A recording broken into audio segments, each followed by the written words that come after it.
No.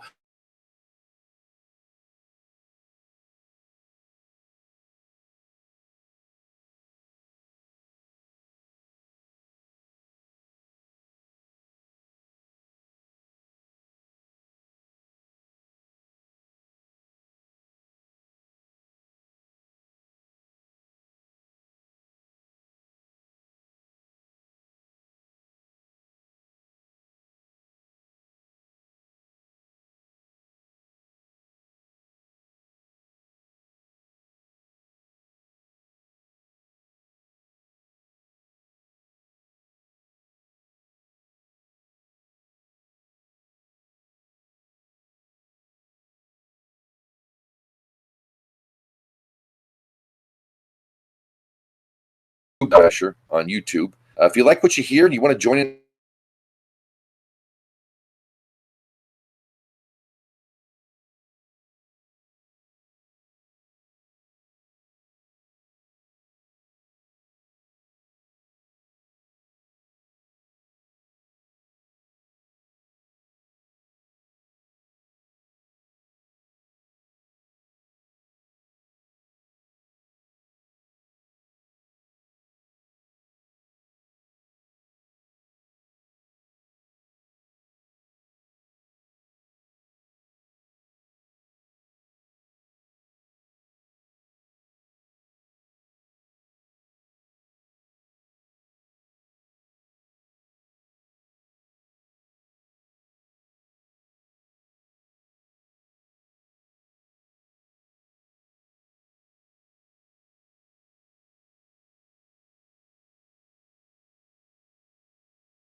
Israel.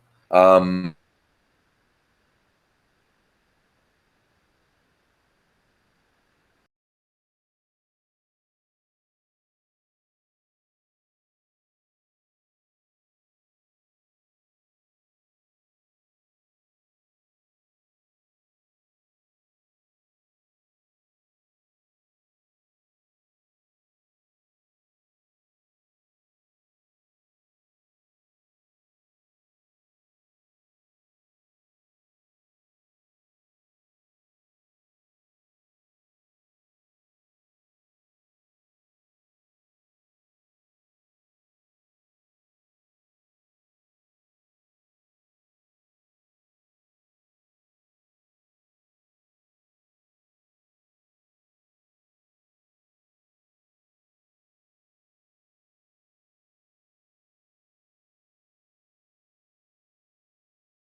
something I discussed last week, and you can go over to Nati.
Some people like to say that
Hello?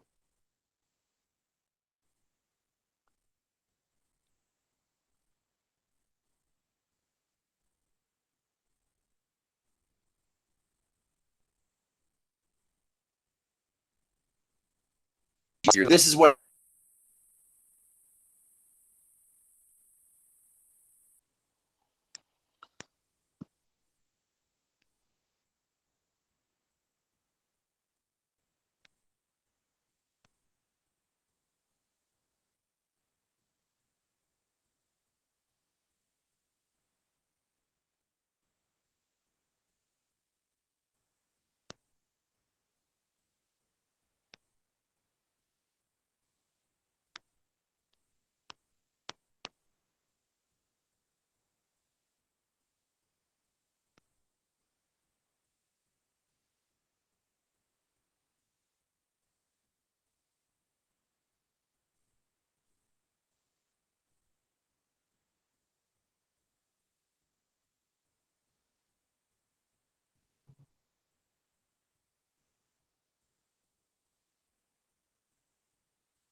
of course, if you're invited to a Seder and you keep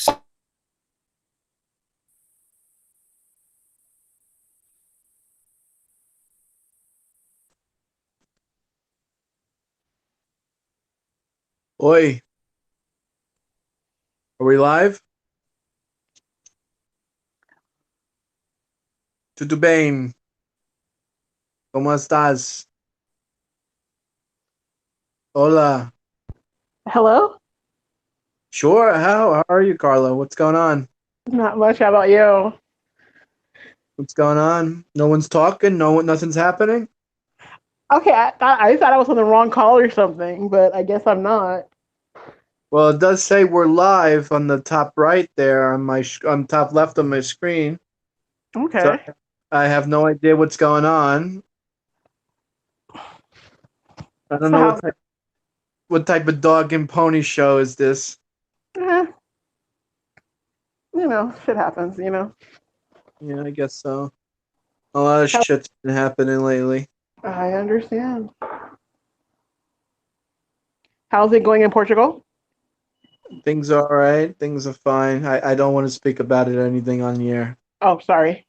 It's all right. It's none of anyone's business, and I could care less about other people. So Okay. no offense. I don't want people involved with my life anymore. I get it. Come on. Come. Let's go. Sorry, talking to the dog.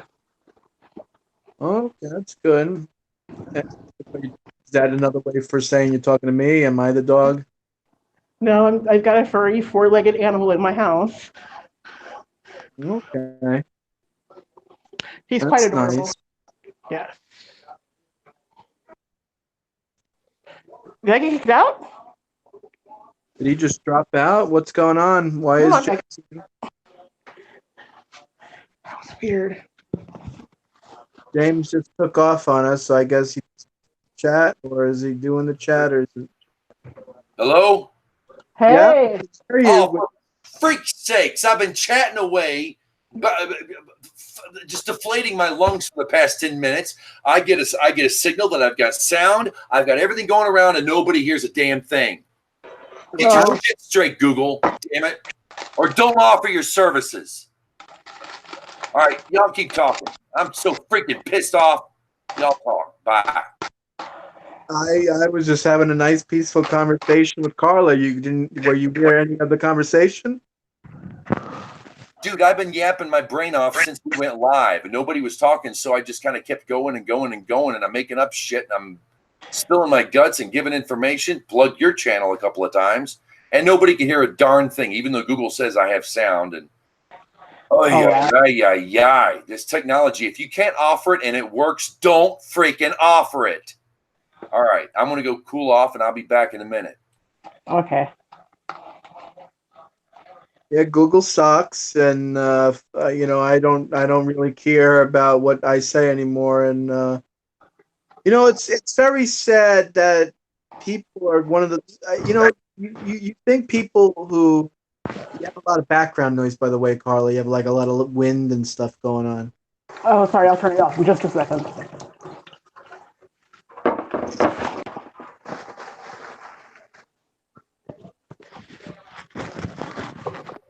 All right. Damn system.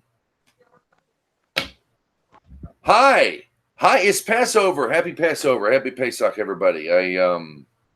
I went off on a whole thing about non-Jews and Passover for 10 minutes, and apparently it was for naught. So I have to go back and edit the hangout and find out when we all start talking. And welcome to the Orphans of Abraham.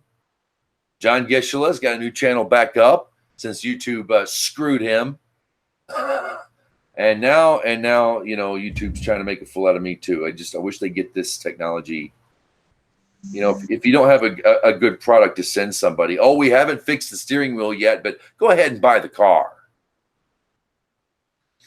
Anyway, I was saying at the top of my lungs, just ranting on for 10 minutes, something along the lines of, for a non-Jew, the Passover is really something we witness. It's not something we take part in. God didn't ask the ger. He didn't ask the Noahide. He doesn't allow the ger to even participate in the Seder. He has to circumcise, or in the offering.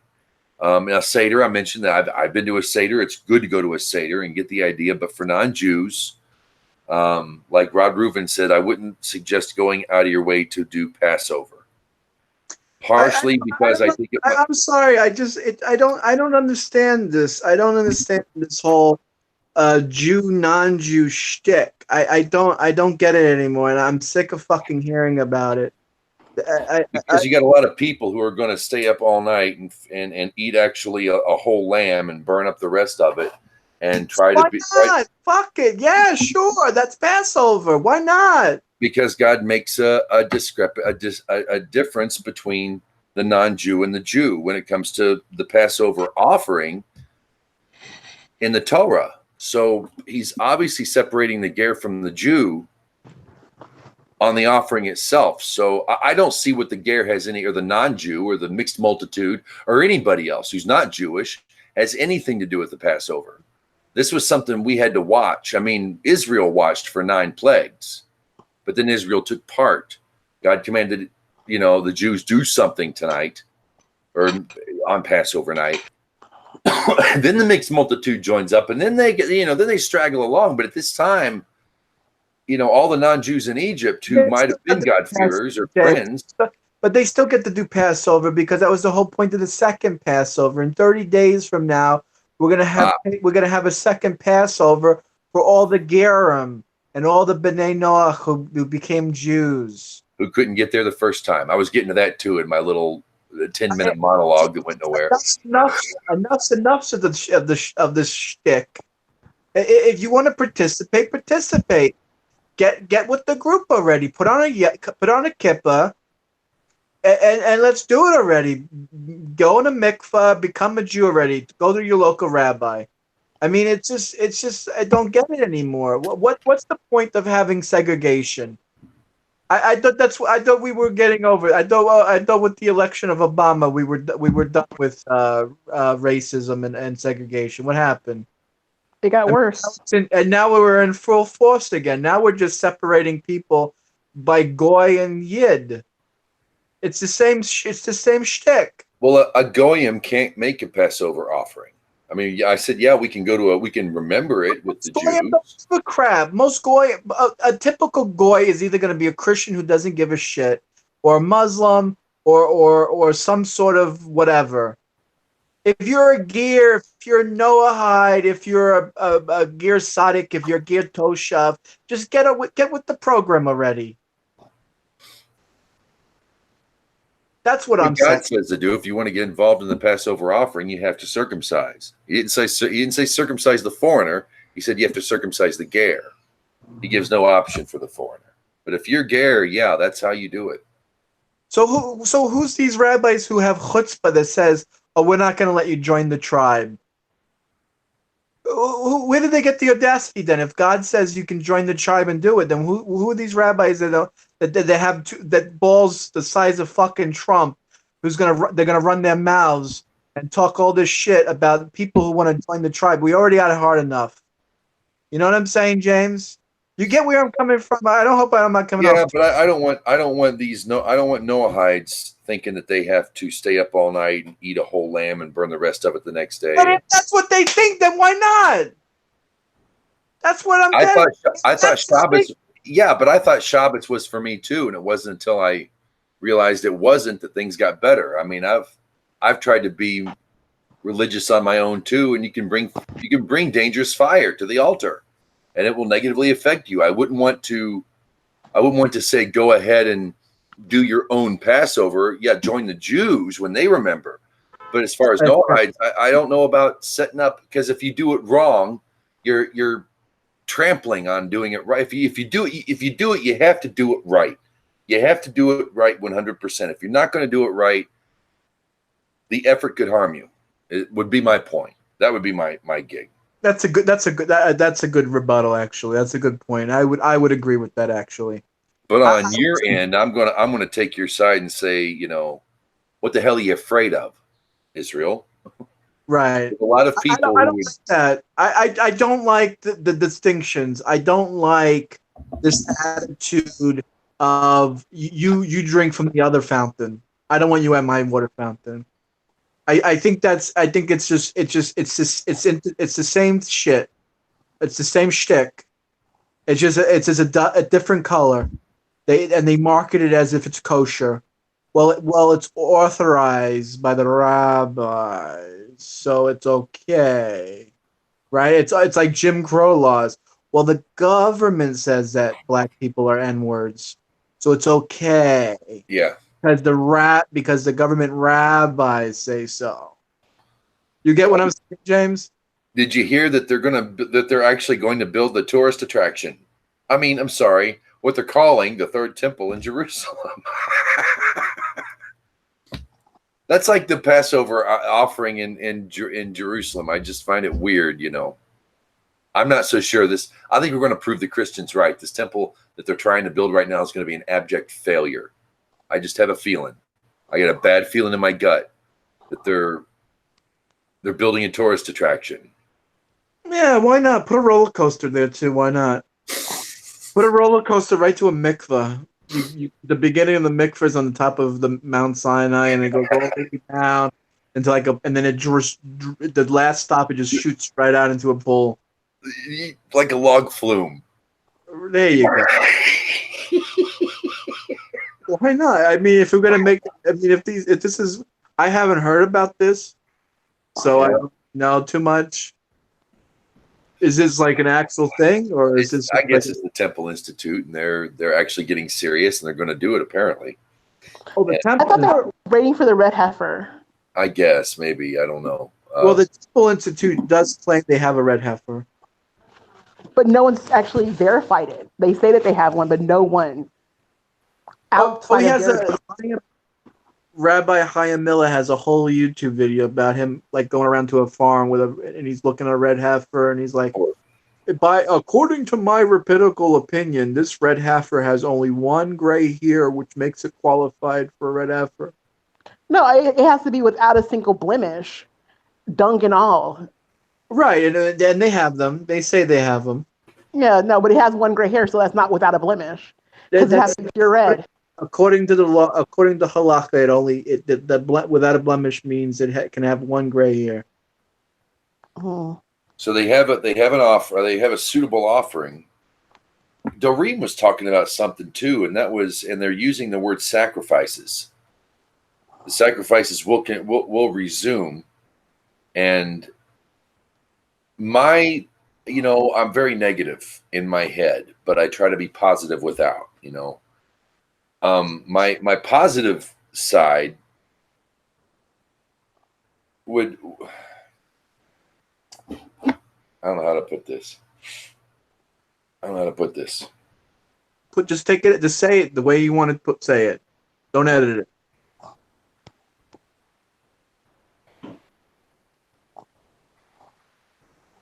Doreen was saying a video on a YouTube about sacrifice, and then it's finish the sentence. I don't like the idea of Noahides going to Jerusalem and burning up a bird. I don't like the idea of slaughtering an animal so you could burn it up and say, "Look at me, I made an offering, or I made a sacrifice." It just seems ass backwards. When I think of offerings now that I've gotten more familiar with Torah, shalom, Rosalie, welcome. Hello. The more I got familiar with Torah, when I read all the different kinds of offerings, it's really there to maintain the Levites, the priests, the Kohen Gadol. It's, they got to eat. They don't have an income. That's their job. They don't have property. We are there to meal offerings, peace offerings, feast offerings. I think in today's world, particularly in the Christian world, when we say things like sacrifices, we're going to get into blood, and we're going to get into human blood in the end. And that we just have to go offer stuff, that we have to raise animals so we can slaughter them and show God how great we are. I'm disturbed by the idea in this day and age of opening up offerings at the temple or in Jerusalem, because I would gamble 90% of human beings have no freaking clue what it's about. And what they do have a clue in, as far as the sacrifice, is perverse. Particularly when the most of the Western Christian world believes that you need blood to be forgiven for a sin.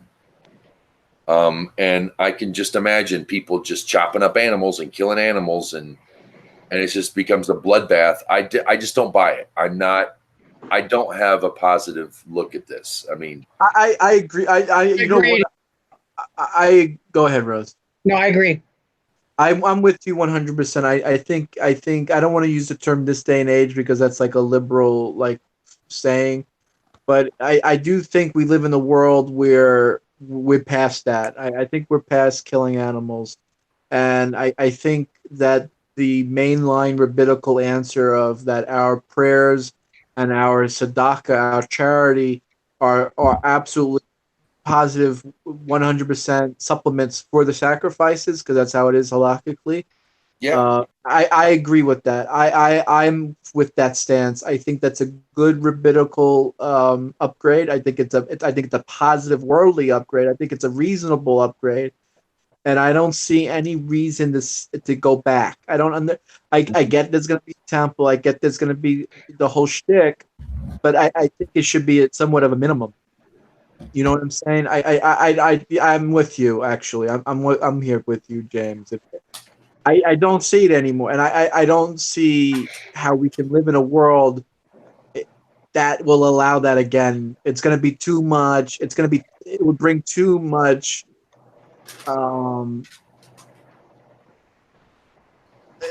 If Jews Extra nonsense. right, What I learned tonight in Kabbalah class was interesting. There's points that I can make. About sacrifices, about offerings? Yes. Well, what'd he say? Front side, back side, front side. You had the animals, the blood on the door, the killing of the animals. Back side, the killing. They're looking for blood. So what do? Now, when somebody goes and kills somebody, I mean, when they're out looking for somebody, they don't go after, say, the mayor or the police chief, or the sheriff or anything like that. They just go out and get somebody. So the one thing he did was, we'll take Jesus. He's nobody. Boy, if that didn't hit home, I don't know what did. He's not important. So they got him. So that's where their blood came in on that rope. Another interesting thing that was brought up tonight was the fire at Notre Dame. Why it was 777 years. Asiya, Berea, and Yetzirah, 770 and 7. And then the 24 chambers that were lost was for the 24 cartloads of the Talmud. God did it. God did it. I don't. I think it's kind of like, I mean, if God really wanted to do something, He did it. it took God 777 years to do something. God, go F yourself. I mean, if that's really, I mean, seriously. I mean, it's a joke. I mean, you're telling me it took that long? I mean, Anyway. rationally. Come on. Well, John, I gave you a compliment in silence because I thought my mic was working. About you being the whale, and that kind of brought me back and stuff, and that's where Carla came in, and I was still talking. Oh, hi, Carla. I was just explaining how Johanan here, a new channel. If I haven't plugged this already, John's back with a new channel, and more Yay. wisdom is coming. And there's another big compliment I wanted to throw you, and that's why I was interrupting you, because I was going to feed your ego a little bit here. Now we're going to feed your ego, but I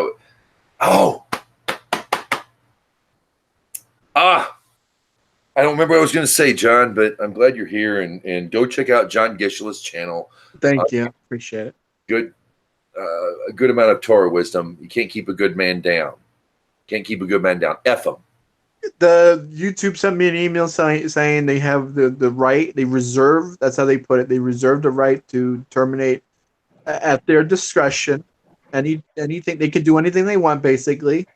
So that's what they did. And I sent them an email saying that I thought the termination was unwarranted, but they have never replied. So it's been a while. It's been like, over a week now, and they still haven't replied. So that's what I was going to say. You're a more of an inspiration, I think, than to me personally. And one thing is, the day that the Notre Dame fire happened, I'm all Godzilla, me. I'm all Godzilla. I'm like, okay, great. All right, we'll move on. I'm sure the Catholics are strong enough people after 1,000. They're just fine. Everyone's going to be just fine after this. And then I logged on to Facebook, and you immediately had an article. I think it was from the JLA. Right. Yeah, I did. And it brought up some really good points. And I ran with it, dude. Of course, I shared the link, but then I started going out into social media, and our good friend Ben Shapiro, a young, successful, Orthodox Jew who's gotten the attention of the mainstream American public, which is wild. When I say Orthodox Jew, is like he keeps his kippah on when he's on camera. Yay. I like Ben. I watch his stuff, and then he starts going off on how great of a thing of Western civilization this was, and it was a test. And he's got his book out is on the West and the superiority of the West. And he went off on Notre Dame, and I found it disturbing as hell, because Notre Dame was France's headquarters for the Inquisition. And I know that it's a wonderful piece of architecture. You'll see. I think that architecture is the second greatest thing religion's ever given us. The first. I agree with that, and that's why I'm torn about it. I mean, it's historical. It's history. Architecture and paintings, I think. Yeah, I'm sorry, but on Ilhan Omar's, that's how I would have said it too. I don't think she went off on that. She's trying to be positive, and she said something. She wanted to make her mark on the event. So she said what she did. Everyone's spazzing about her on that, but I'm kind of with her on this one. It's art and architecture. It really is. The thing burned down halfway. How many, the fact that Ben Shapiro, an Orthodox Jew, was showing sadness for the location of the Inquisition in France. I'm sorry. No big loss for me. I don't shed a tear. An old church got halfway burned down. Whoopie freaking do. What kills me is the people that are donating money to rebuild it. Vatican's got billions of dollars. Let Vatican rebuild it. They've got trillions. Yeah, and let Vatican rebuild it. Wasn't it estimated like $30 trillion they sit on? Was it estimated? Yeah. Yeah. But it's, I mean, and you know, I married a Catholic lady, which is some fun conversations at times. I understand the loss. Make sure she does her Monday, Thursday thing and stay an hour with God. I understand the loss to the French people. I understand the loss to the Catholics. I understand the loss in a magnificent piece of architecture for its time. I understand the cultural whole, but it's still there, most of it. And the fact the Inquisition was there, I don't know if anybody's familiar with what they did to Jews in the Inquisition. It wasn't just pagans, it was mostly Jews. Jews are talking about spheres in the earth, and holy crap, Galileo proves the Jews right. Are you freaking kidding me? What do you think the Inquisition was about? But I'm not going to get into that. I don't have much about look, I don't think the Ben Shapiro should be taken up for a place that slaughtered Orthodox Jews for public fun. And burning the Talmud. Oh, yeah. They're Notre Dame. 1450. If you want to look it up, I think it's 1455 is when the Inquisition actually came to France. And it went to Notre Dame. That's where that's where everything was. Yep. That was the metropolis of the world. No big loss, in my opinion. I feel for what the French are going through, but they're already tearing themselves apart. Yes, they are. What's this?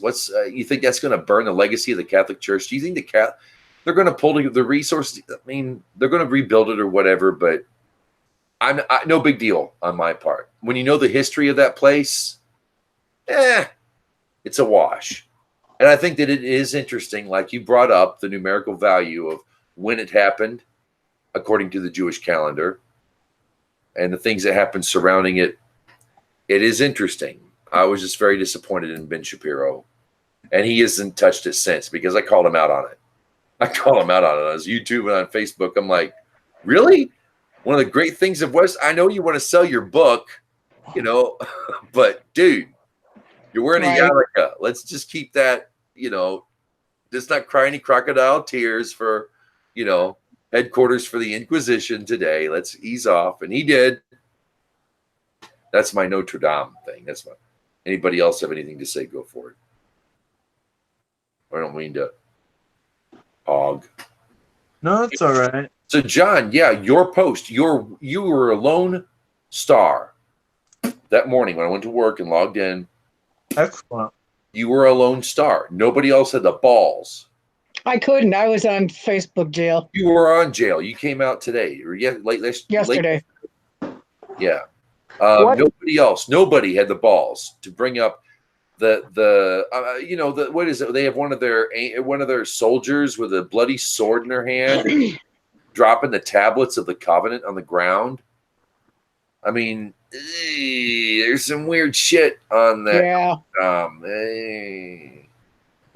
I'm not. Yeah. So that was my compliment to you, John, is before anybody on my list, and I got a whole bunch of people on there had the balls to say what it was about. And when I saw that you had the balls, man, that mind dropped, and I went off.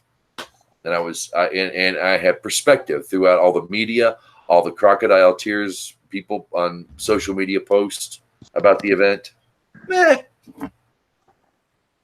Yeah, I mean, I like my personal opinions is I could care less either. I mean, burn it to the ground for my, for all I care.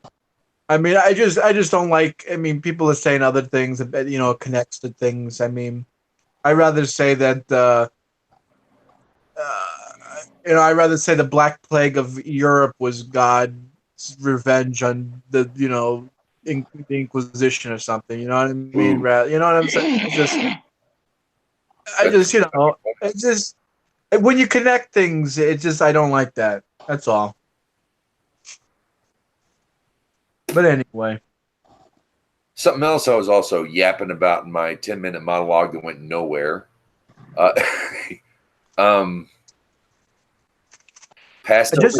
Passover is an idol smasher's holiday, not unlike Hanukkah.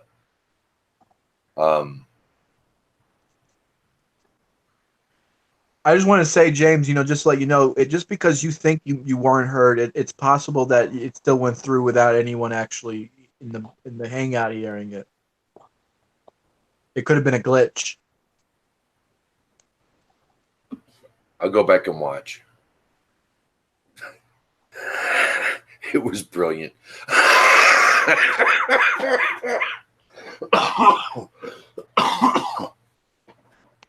You're starting to get a smoker's cough there a little bit there, James. I survived. I was the one guy who survived without getting the flu in my family. Everybody in stages. It started with my daughter, my oldest daughter, then my wife, and then my youngest daughter got it. And then about the same time, spring hit, and later got all that hay fever. Yep. And that hay fever has just hung on.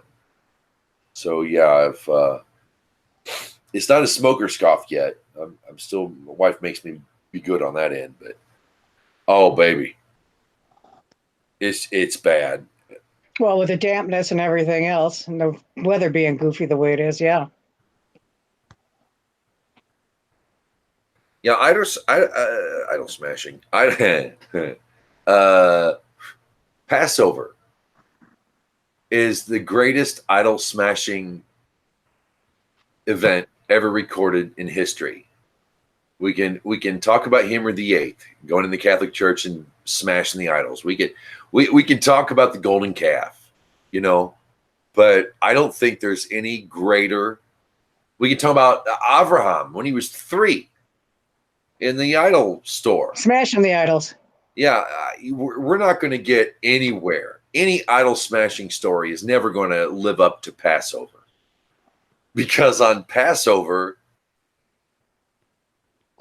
you got 10 plagues, man. In the long and short of it, in Passover, it was the Hebrews that turned the Egyptian god into human excrement.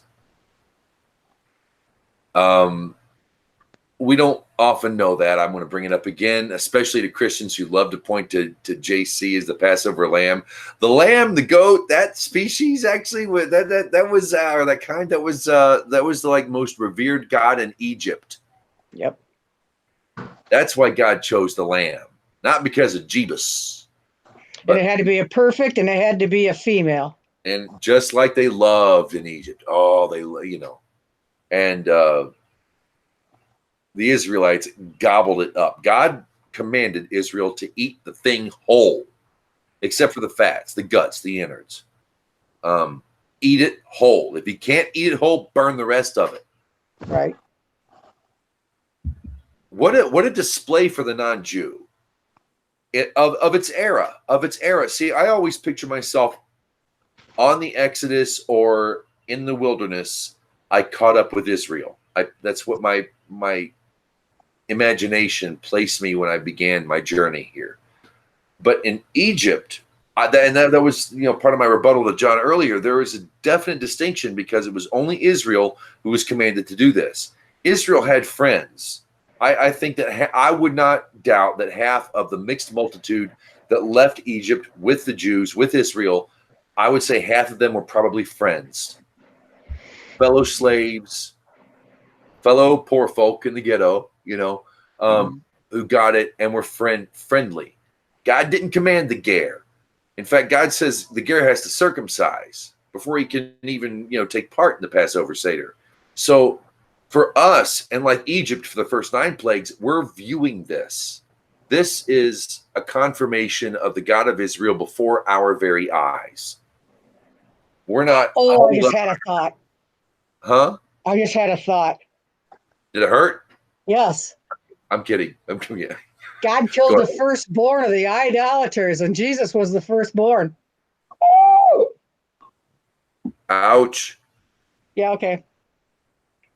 Hey, I like my Christian friends. I love and I appreciate the Christian support of Israel in the modern world. But on this note, y'all, come on. It's not a sin offering. The lamb is not a sin offering. No. It was an idol smash. It was a boot up the ass to Pharaoh and the in Egyptians. Your face, God. Yeah. Here's Yeah, and just imagine a whole bunch of Hebrews gobbling down on They had your to keep it in God. their house for 4 days. That alone should have pissed them off because of the shit and everything else they were doing in there. That alone would piss them off. And while the Israelites were gobbling down on the lamb, getting their bellies full so they could, because they had a long trek ahead of them. God was killing the firstborn. God was killing the firstborn of Egypt. There's an unspoken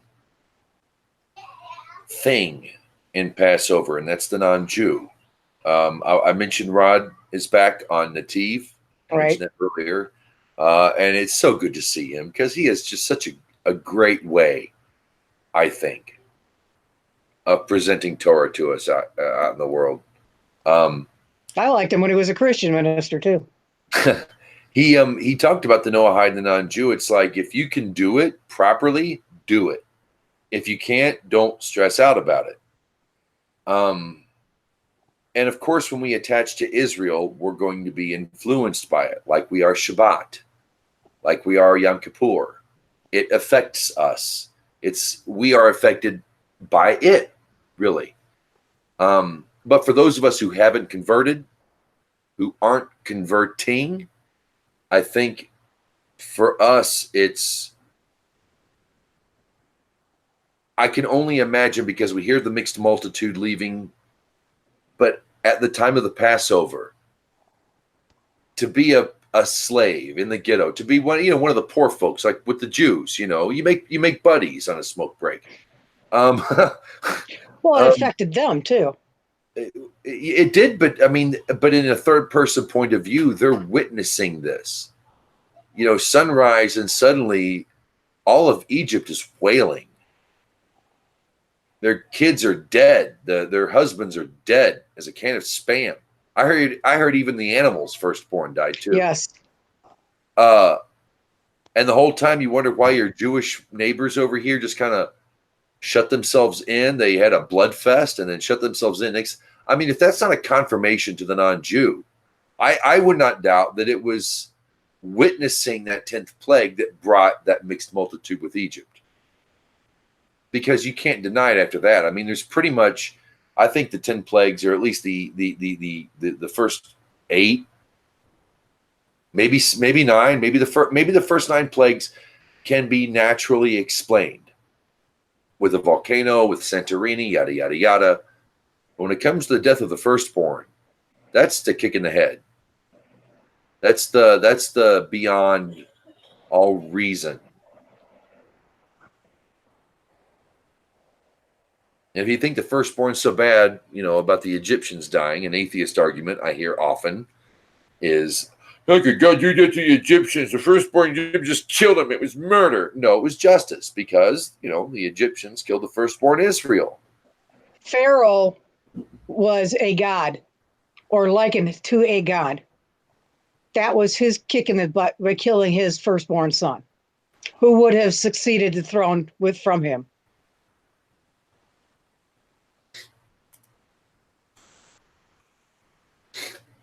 So, what do those Jew kids do?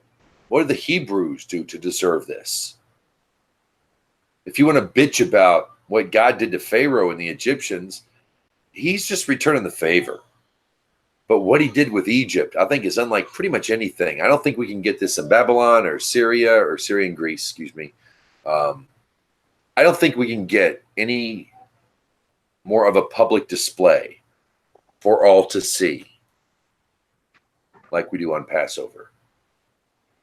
I don't think we get that. I don't think we get anything near it, really. That God dishes it back out. It's like it's like any time else, any failure in Jerusalem, we can link back to the behavior of the Israelite people. But on Egypt, no, this was full on eye for an eye justice. Right.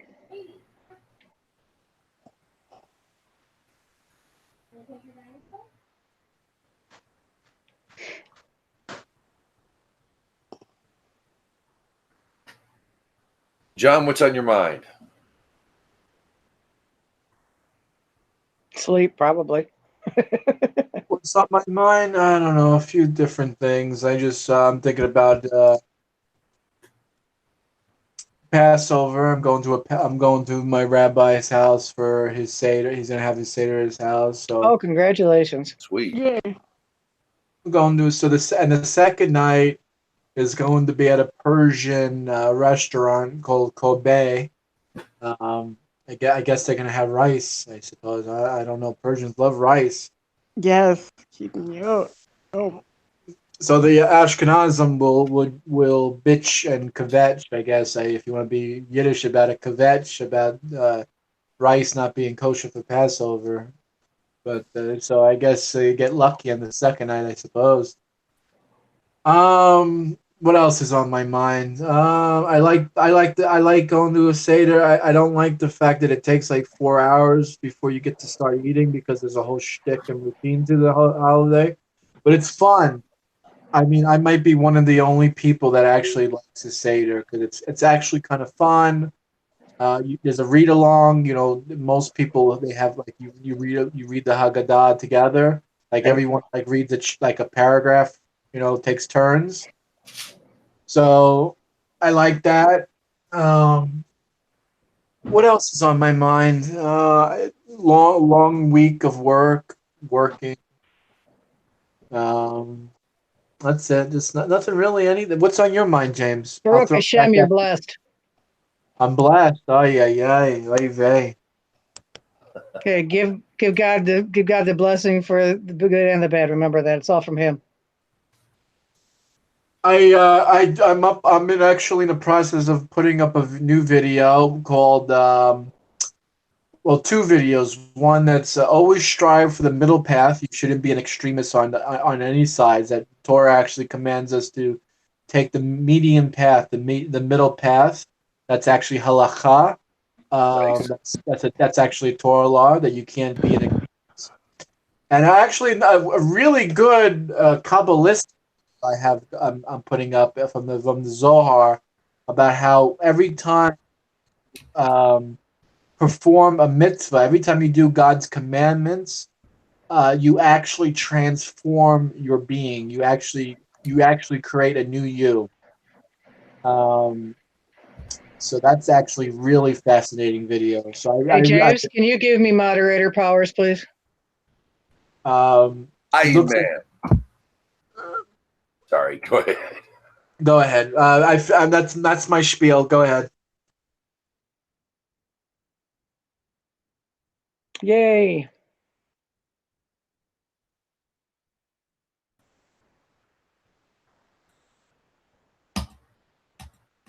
Can you still hear me? Yeah. Okay. Just to finish what I'm saying, yeah, I mean, I don't know. I think people dig the video. I mean, I like the videos I put on YouTube. You know, it's not for everyone. I like doing the videos I do because I actually learn too. Like I actually grow as a person. Like I'm just going to Chabad.org and learn and okay, here's a news article. Here's a thing here I can read, and it's just like, you know, a 15-minute, 20-minute lesson, and it's precise. It has a point. It has a finale. It wraps everything up. It like, okay, here's a verse from the Torah. Here's the practical application. Here's the mystical explanation. Here's what you can do today. You know, like it like that. I like that, and you can get it in a good nugget, in a good 20-minute nugget. So that's my elevator pitch for my YouTube channel. Is that if you want a good 20-minute nugget of just good Torah learning, a kosher source, and what I like about Chabad is that it actually is verified. Like you're getting, they got like, sources. stuff. You're getting the sources and they're quoting everything. This is where we get everything. So you can't really, you know, it's backed up. It's not just running your mouth. It's that you're you know what I mean. So it was kind of for those of us on the who know you personally. It was it was obvious when a lightning bolt struck you or a light went off in your head. You know, you get on YouTube and you would share it, and it was quite a journey. It really pisses me off you lost the channel, but yeah, you have good stuff. Yeah, back up your videos. You have a good product. You have a good product, and it's worth taking part of. A good YouTube product. And I'm glad that you're back. It was like, I don't know what I'm doing. I might not do anything else, and I get it, but I'm really glad you're back. Yeah, I like the channel. I mean, I got 2 videos up now. Why is Eve? Why does Adam call his wife Eve or Chava in Hebrew? That was a good one. That's actually a really good one, and most people don't realize that Eve was originally called Adam. In that video, I teach that Eve's real name was actually Adam, and she got downgraded. Her name when Adam Ha-Adam actually names her Eve, it was because of the sin of the serpent. That was a really good video. And the second video I did was why does God seek counsels of angels before he demands? That was another good video.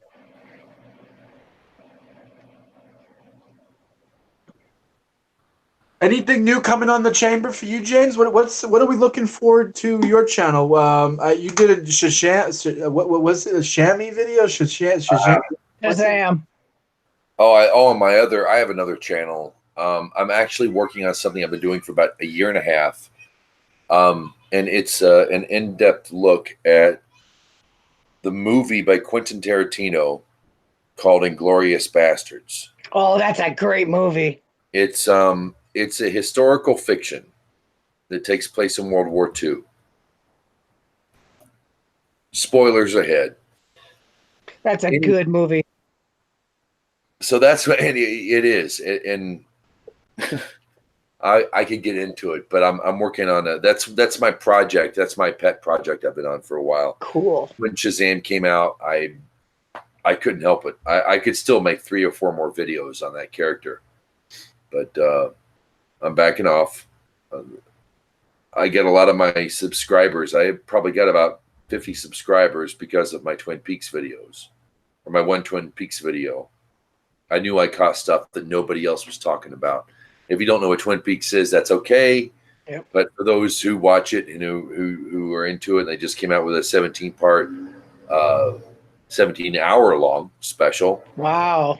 So, there's a lot to see in it. There's a lot to decode. And that's what people like Lynch and Spielberg and Kubrick do. Their films are very, very well put together. Every single thing you see is so well thought out. But yeah, with Shazam, man, yeah, I mean, heroes. A world without heroes is no place for me, man. My gripe with the Shazam movie is that they lost the wisdom of Solomon. They kind of lost it a long time ago, but the whole neat thing about this 8-year-old boy who has a pure heart could say the magic word and be endowed with the powers of immortals like Mercury and the speed of Mercury, the strength of Hercules, yada yada, power of Zeus. But the main one was the wisdom of Solomon, and they've just pretty much wiped that from the character. So I grew up with Shazam. I grew up with Captain Marvel. He was the thing when I was a kid, man. That was the live action superhero Saturday morning, show to watch. And Elvis, of course, I'm an Elvis fan. And Elvis with his cape, big Captain Marvel Jr. guy, and the lightning bolt on his TCB, which all his bodyguards had, and he had. It was on his planes. It's a good movie. I don't want to get into that, but that's what's coming up. I'm working on Inglourious Bastards, which is a very controversial because it has to do with Jews, it has to do with the Holocaust, it has to do with Jewish cinema, it has to do with propaganda. And there's some uncomfortable things in there, and I'm trying to filter it or explain it in a way because I think if you really got into what Inglourious Bastards is saying, it's not about killing Nazis so much as it is about the art of cinema. And that the medium of Inglorious Bastards, or the message of Inglorious Bastards, is the medium itself. And I will explain that in an upcoming video. Until then, I'm just going to leave it at that.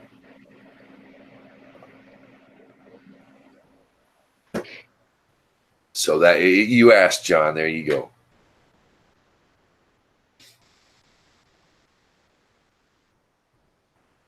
I'm just a lot of things I noticed, the remakes of a lot of franchises from the old days. History, what's taught in classes nowadays, you know, what my kids are learning, it's becoming obvious. Everything that in the end people in a free society are going to find detestable are things that are backed by those who stand against Israel. It's as simple as that. Yeah, I don't like the liberal slant that they're giving in schools either. It's not even liberal. If you're a true liberal, you wouldn't be a liberal today. This is true. What passes for liberal nowadays ain't your granddaddy's liberalism. Yep. Oh yeah, they've been at it for a while. You know, since the '60s. They tried then. I think they've been waiting and biding their time. And Americans just saw the world, but Americans just saw a failed coup attempt in their country. That's what this 2 years in America has come down to, is a coup, a failed coup. We all know it. We don't want to talk about it. We want to be like Ben Shapiro, good patriots, good Westerners. We don't want to talk about it like what it really is. We don't want to face the facts.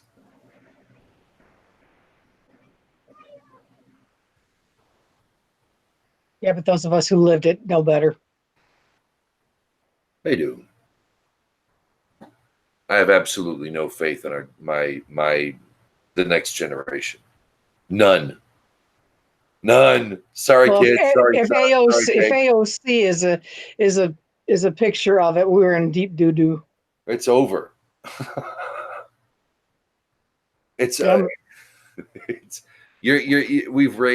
My generation has raised the stupidest generation on the planet. And I know that there are some who are awake and aware, but I have no faith in the coming generation. Absolutely There's no common sense or questioning to the common sense. It's our fault. We allowed it to happen. That's right. I said that back in the 80s too. Hope you haven't been here too long. Shalom. Welcome. Shalom. What are your thoughts as a non-Jewish, God-fearing individual on in regards to Passover? How does it hit you?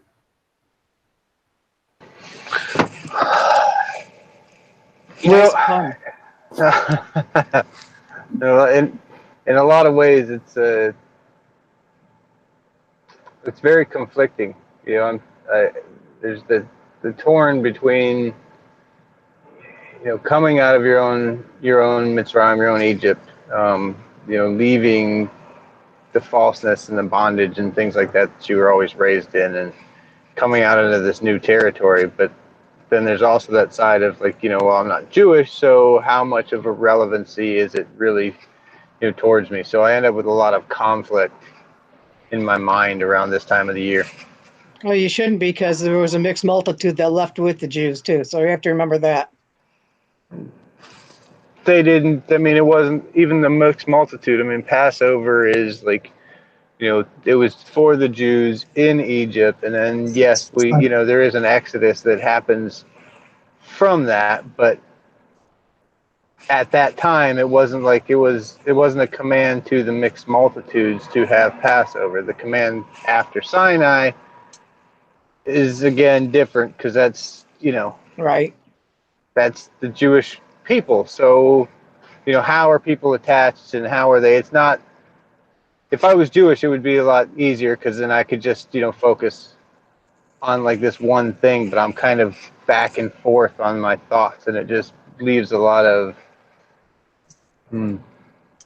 because there are things that specifically talk about like the the non-Jew should not eat of the Passover, right? So then you have that kind of maybe it's not even something you should be around, but yet that's not necessarily the case either. So I don't know, just I was just thinking, you know what? I don't think non-Jews would have anything positive to get from Passover. I mean, if you think about it, God exterminates the non-Jew.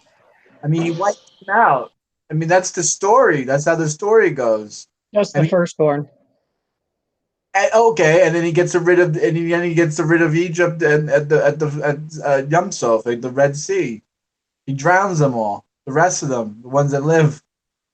I mean, it's nothing positive to like. There's no you shouldn't get any sort of inspiration from the story of Passover if you're a non-Jew. It should be frightening that you know what I mean. I just got a epiphany. Like I just got that just like right now. Like it's nothing beneficial. Put the fear of God in you is what it does. Yeah, pretty much. You're As watching if the 9 plagues weren't enough. one by one. yeah, but then again, you also have the, I don't believe in hellfire and brimstone. So, if God wipes me out, then he brings me back to try again. Like, Yep. so the sooner we can, the sooner I can either walk across the dry land or get swallowed up by the ocean, it's still a good thing. Because the evil gets, the corruptness, whatever, gets a chance to be rectified, renewed again. And it's funny that God actually singles out the Egyptian as you will not turn him away. Even after everything that happened. God tells Israel, never turn away an Egyptian. Nope. Because they were good to Joseph.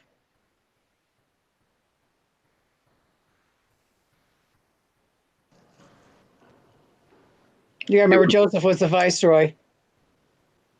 Yeah, Egypt was a good place for a while. And Torah even says a Pharaoh rose up in Egypt. This was not and who did not know of Jacob. So this was a whole new faction of Egypt. Joseph. Not Jacob, Joseph. Or Joseph, sorry. Did not know of Joseph, didn't know of Jacob's family. They were just slaves at this point. This Pharaoh that arose, the language of Torah is specific, and I looked up the Hebrew, and I can find it no other way. This was not the Egypt that saved the world. Hi, Wade. Shalom, Wade. Shalom, guys. Because Egypt saved the world. God saved the world via Egypt, via Joseph, who was viceroy of Egypt. Yada yada. There you go. It was Egypt that saved the world. But something rose up amongst it. And I think in today's world, that's what's happening in our country. It was bound to happen. You can't let people be free. The moment they're free, you're going to have bullies.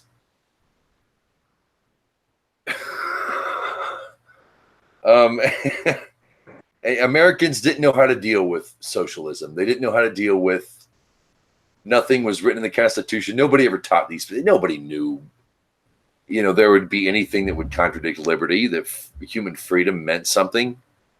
No one would have thought that, except maybe Jews. Half of them turned out to be socialists too. It's kind of funny how God never wiped out, the Jews in Yemen.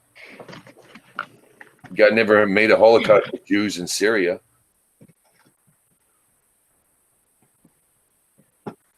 Here's an unpopular opinion. I can't stand atheist Jews. I haven't since I came on MySpace. I don't think I want to do with an atheist Jew is kick the shit out of them. Right. I see no value in allowing an atheist Jew to breathe. And if he can't be turned back to Torah, what good is he? He's no good. He's a waste. He's a goy. He's the goyest of goy. And if you don't believe me, look what happened. Look at Feinstein. Had a Freaking Chinese spy as our driver for 20 freaking years. That dumb fucking cunt. Excuse my French. Bernie Sanders, this Schumer. This is what happens when you ditch Torah. You turn into shit like that. So That's no, I right. have no sympathy for an atheist Jew. I have absolutely no heartfelt warmth. Yes, I would like you to follow Torah. I'd like you to get with the reason why you're called Jewish in the first place. But if you're not going to do it, what fucking good are you? I'm not going to call you Jewish. I'll go to your face, spit in your eye, and call you a goy. You turn your back on God. You spat in God's eye. Period. Atheist Jews. God, there's nothing on this planet worse than an atheist Jew. God, that just drives me up the fucking wall. No wonder God wiped them out in the Holocaust. If I turned into a bunch of socialist Germans, fucking Krauts, I'd want to wipe you out too. Yeah.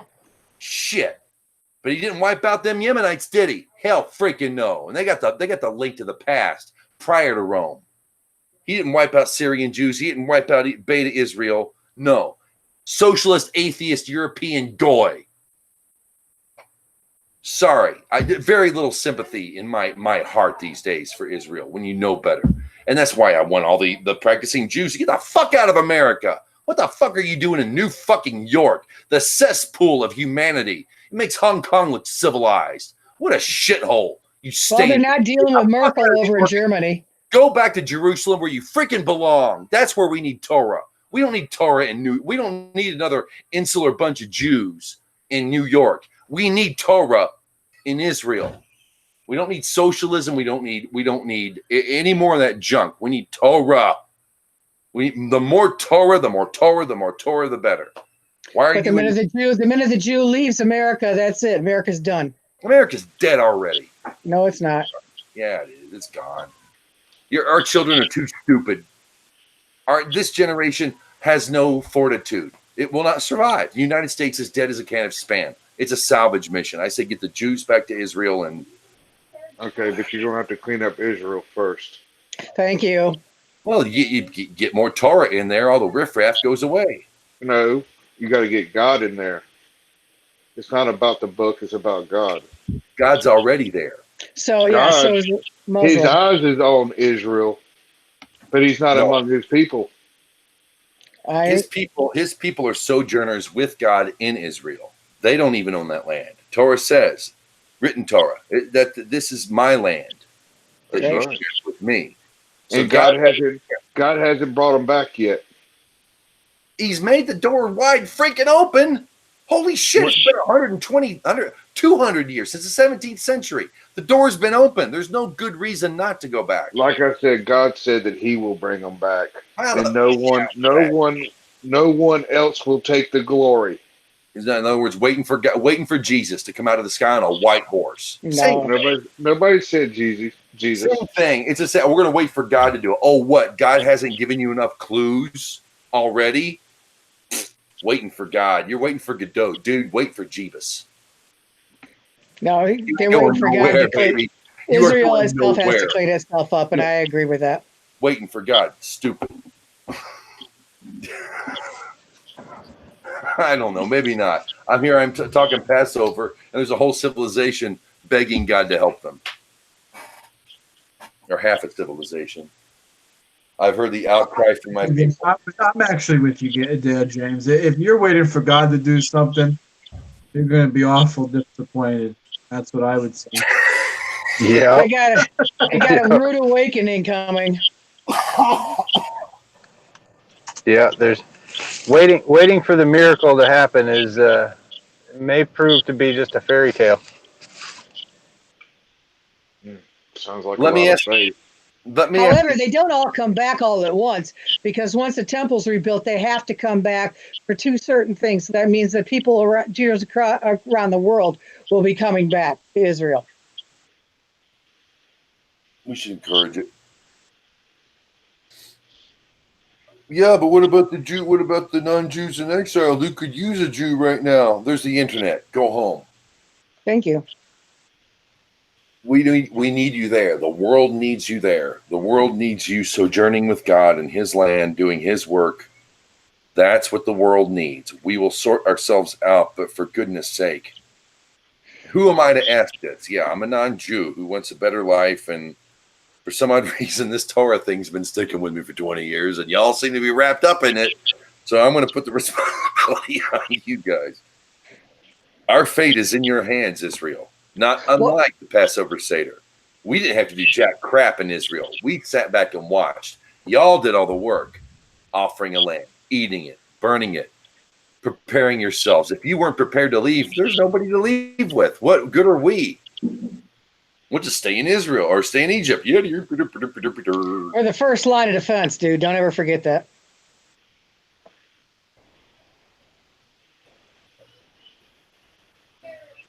I've witnessed God or his works.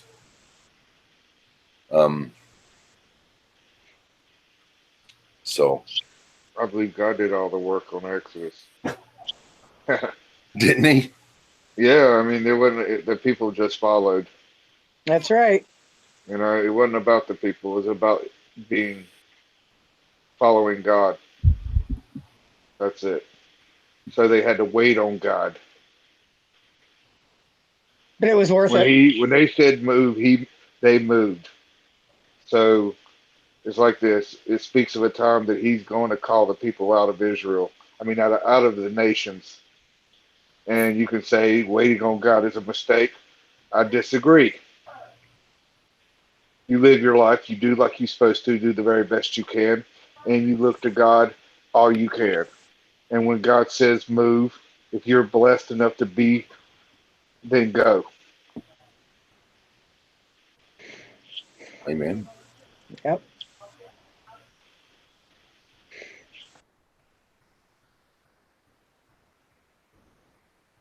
What do you, Aaron? I'm going to pick on you. Actually, I would pick on unknown, but I don't think I'm going to get unknown on the mic. So I'm going to pick on you, Aaron. What's your take? I call it a tourist trap. What's your take on this third temple thing they're trying to do over there in Israel, which it looks like they're going to do now? I see it as a tourist trap, but maybe that's because I'm a cynical bastard. Oh, there goes John. All right, well, adios, John. Hopefully he'll be back.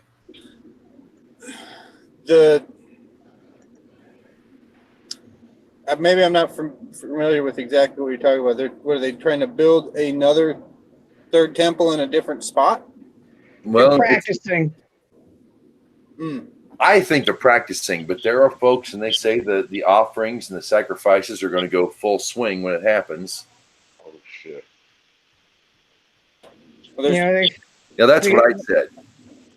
There's no way that they could do there's no way they could do the offerings unless it's just a bunch of secular people doing it for fun.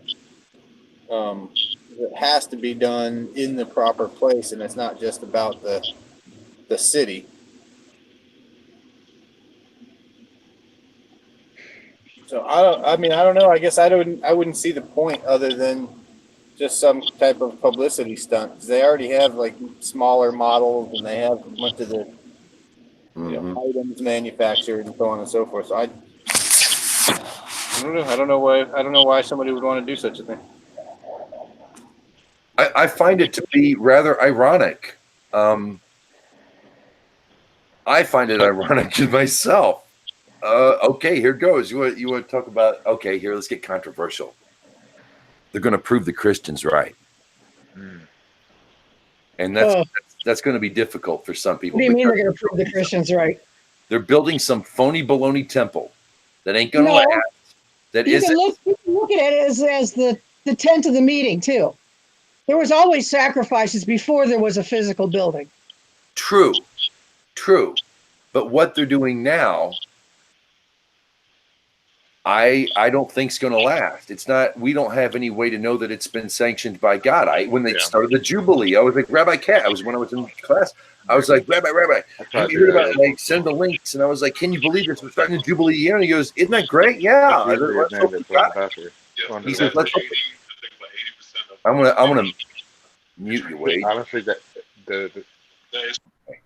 and I said, Rabbi Katz, look at all this that we're starting the Jubilee year. We got the Jubilee. That means in 50 years, my kids could be. And he goes, yeah, it'd be nice. Let's look at that God agrees. And it just hit me. A big fat brick of reality hit me in the face. let's hope God agrees that this is the Jubilee. And I have to put the same logic to work with what they're doing here. I think it's a theme park. A who? A theme park. Disneyland. John Dishless said the same thing. Where are you, John? Putz? Yeah, John said the same thing. Let's just build a water slide. Have it called a mikvah. Yeah. Oh, wow. But Yeah, I mean, that's pretty much what it's getting to.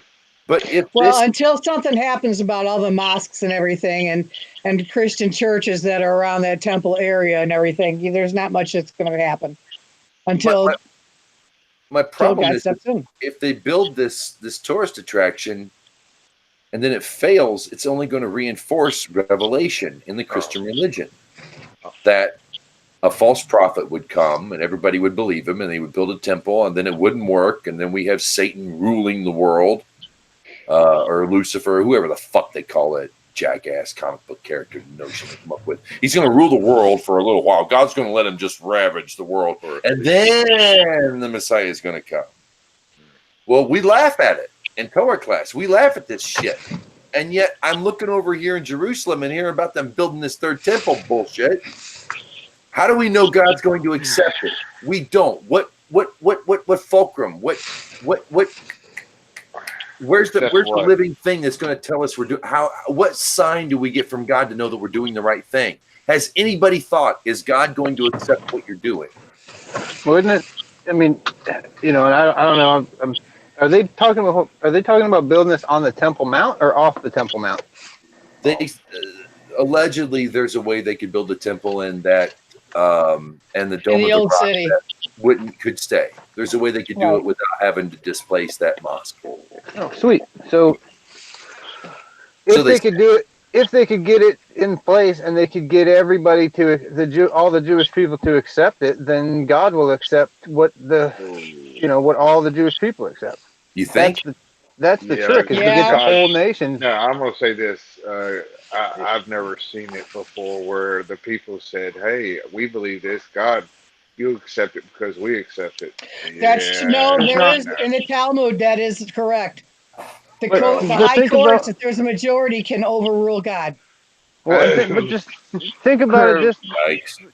Just think about it practically from this side of the story. I mean, all the nations stood in front of God. God said a few things, and they all said, we will hear or do, and then we will hear, or we will do, and then we will listen, whatever exactly it was. So the entire nation had to accept something for God to do any kind of action. For God to accept them, the nation had to accept them. So to say that the whole nation has to accept it.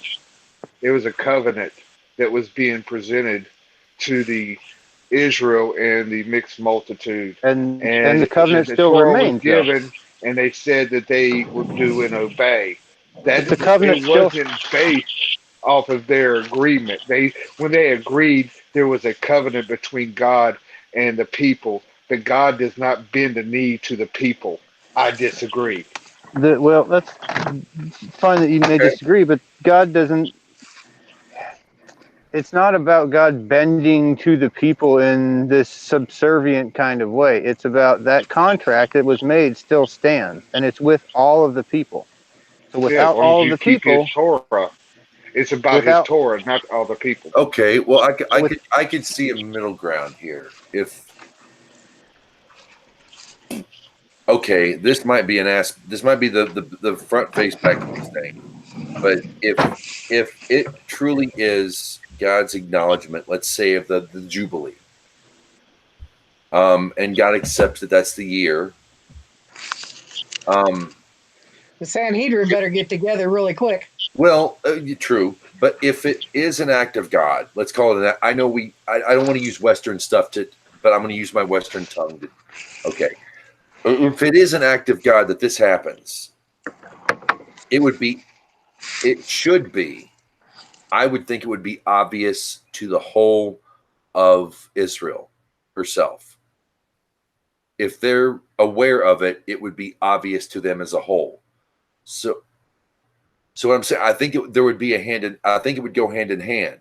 If all of Israel agrees, that means that God has made it obvious. If God sanctifies it, then all of Israel will instantly recognize it? How could you know what I mean? Maybe it's the same thing, is what I'm saying. That one of the things is Wow. that Mashiach will come when Israel celebrates when all of Israel celebrates two Shabbos correctly. So if you get one Saturday and the next Saturday down and you do everything right, all of Israel does it, we get Mashiach. Is that in Torah? Yes. It is What is which part in Torah? that they do to. No. This comes later. This was with the prophets and rabbinical writing.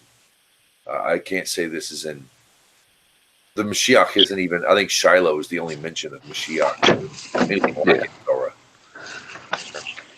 Yeah, the whole concept of Mashiach doesn't even come from Torah. But yeah, I mean, I can agree with, what you're saying about it. I mean, when it's noticed by all people and they all accept it, then God is evident maybe at that point to the rest of the world. But I think that too many people have been tainted with this Christian ideologic of miracle, and we're waiting for God's going to come down in a cloud and all of these great things. And I don't necessarily see that to be the case. I think that God's kind of already put everything out there and shown everybody what he needs to show them, and now he's just waiting for the people to put forth the actions. So maybe if they build this, then maybe people will be like, well, it's there. Let's start going. Let's start doing. So it's kind of a field of dreams kind of thing. You build it, they will come. Right. See, I Well, the think it's going Mashiach the is other way. supposed to be a king and not a magical man. He's going to be a king. The Mashiach just means anointed one. He's going to be Right. from the line of David, and he's going to be a king. And no king without a kingdom.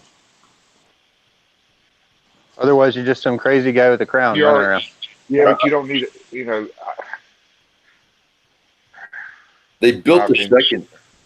They built the temple because they had God with them. When God is back with them, when the prophets are back walking on this earth, when the Messiah comes, all these things come. They come not because the people decide we're tired of waiting. Let's go ahead and build the temple. I disagree. It's going to happen for a reason, not because somebody decided to do it, but because God said, let's move forward.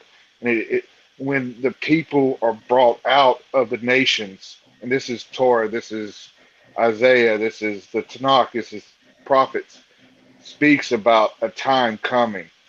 And people want to rush along because they're tired of waiting. It's now, it's now.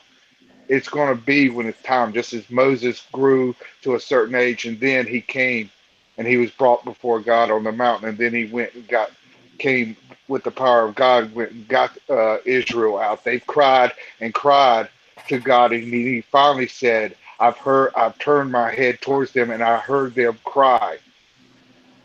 Mm-hmm. That's when he moved. You can't rush it just because you're tired of waiting. Well, I think taking out Notre Dame at Passover was a pretty good sign. A lot of Jews died there, y'all. A lot of Jews died Right. some horrific public deaths. Embarrassing, humiliating public deaths. Burning Well, of the then I'm glad. Talmud, burning of Daniel's words. Yeah, yeah. I'm not no big loss in my book. Whoopie-doo. The French are already tearing themselves apart. I have much more empathy for the French people. The Jewish French people too. No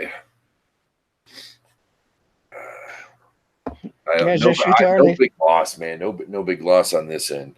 And thank you, John, for having the nerve to be the first on my social media list to bring that up.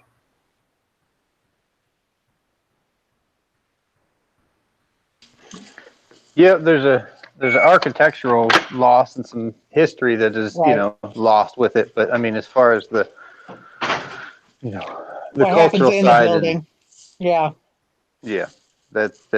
the history is, unfortunately, without those standing things, especially with some of the younger generation, that's these 20, 30-year-old generation right now, that they can't remember shit anyways. If it's 5 minutes ago, they they don't know it. The history that they were taught in school was so warped, and all of these things they have no idea. So as each one of these things falls, whether it's an accident like this, or it's intentional as in some other things, or statues being torn down, or it's just a loss of history, and it's just rewriting the narrative. And that's one of the things that I fear with all that is, how is this new story going to look at the end of it?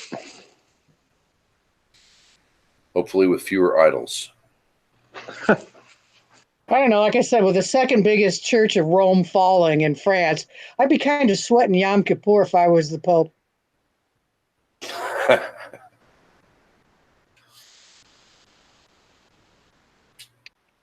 The Catholic people have lived for a long time, and they're good people, and they'll rebuild. I have more faith in Catholic people than I certainly do the Catholic religion. They've already raised something like 150 million or something crazy. Every billionaire in Europe which is absolutely stupid, considering that Rome has billions and trillions of dollars. But it's okay. On the positive note, I have to be positive, so I don't leave the earth too early. It brings people together, and the God of Israel is tucked away in there somewhere. I'm trying. Yeah, he made it fall.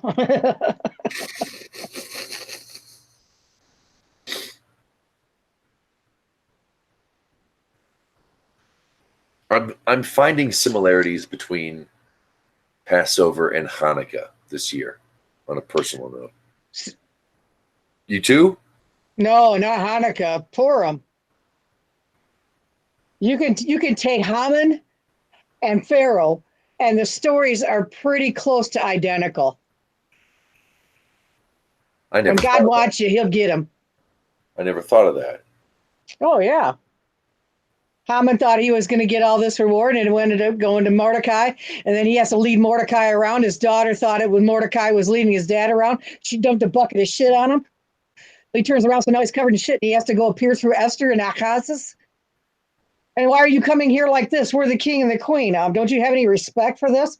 And then he turns around.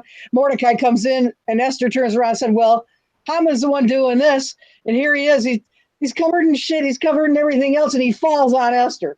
Hi. Yeah, you can't see Pharaoh in that? No. But wait, there's more. And he takes out his 7 sons and his wife, and his daughter committed suicide because she dumped the crap on her dad. Yeah, no. There's a lot there. You got 7, 8 plagues, and you turn around, you got the daughter and the sons and Mordecai himself. There's your 10. Wow. Wow. Yeah.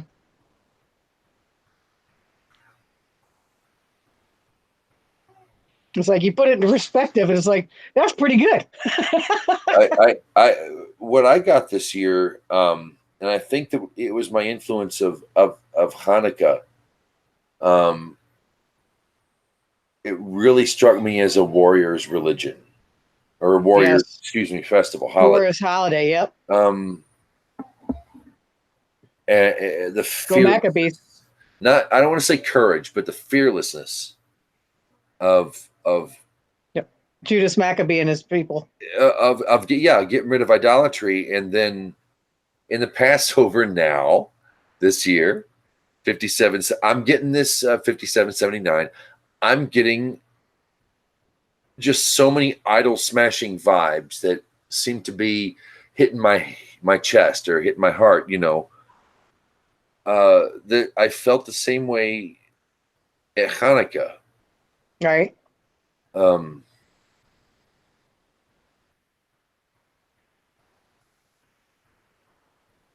I don't know. I never thought of it this way. I never saw it as this is the beginning of turning the slave into the warrior. He commanded Israel, do this. I looked a little bit today. I can't find anybody who, or any midrash or any historical evidence or whatever, that the Israelites were aware of what they were doing. We always hear a rabbinical take, from 2,000 years later. We can look back, and in hindsight's 2020, and I'm sure we can fit the pieces of the puzzle together. But at the time it's happening, I can't find a story where, Pincus. huh? Pincus. Killing the people that are having sex in public. Taking it upon himself to kill them out there, the mixed multitude at the Mount. Pincus took it on himself. God didn't command him. Pincus took it on himself. Even the first Jew that stepped down into the sea of reeds, he took it upon himself to actually be the physical one to take the first step and to start the whole thing. Okay, but how does that relate to what I'm saying? Because there has to be a reaction from us in order for God to react too.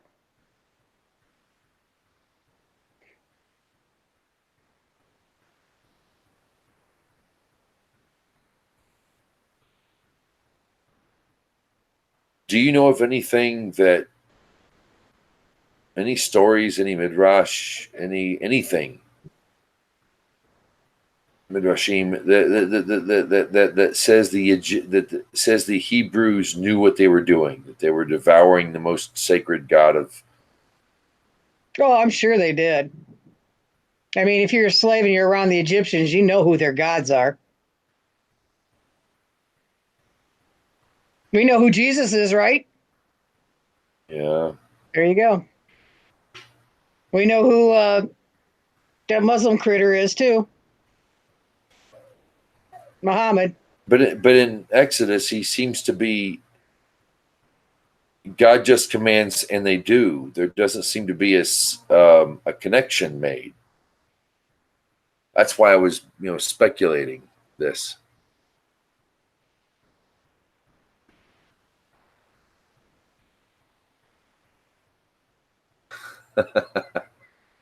We're losing everybody. Yeah, well, I'm glad he's gone because he tends to knock people out if he doesn't like what they have to say. So that's why I asked you for moderator.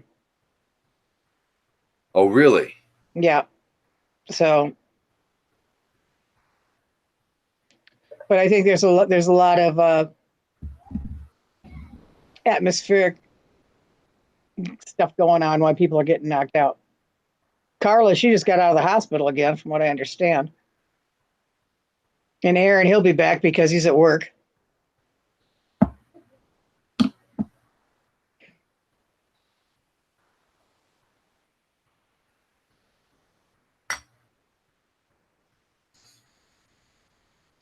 Other than that, yeah, like I said, if you read it, it's like the first dude that took the step out was the one that actually caused the sea to do it, because they didn't sit there and wait on, like scared rabbits. They actually physically moved and did something to start it.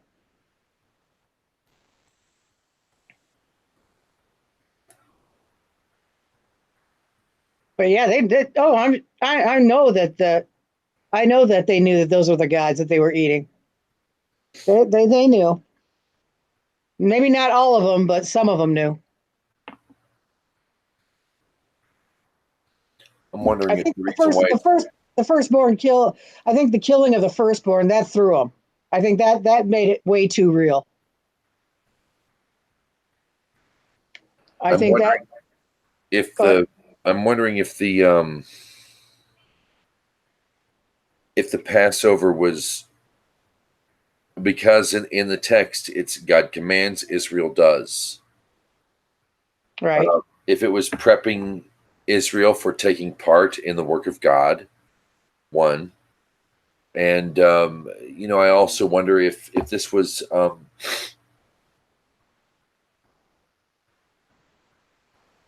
lesson in how God uses Israel as a tool,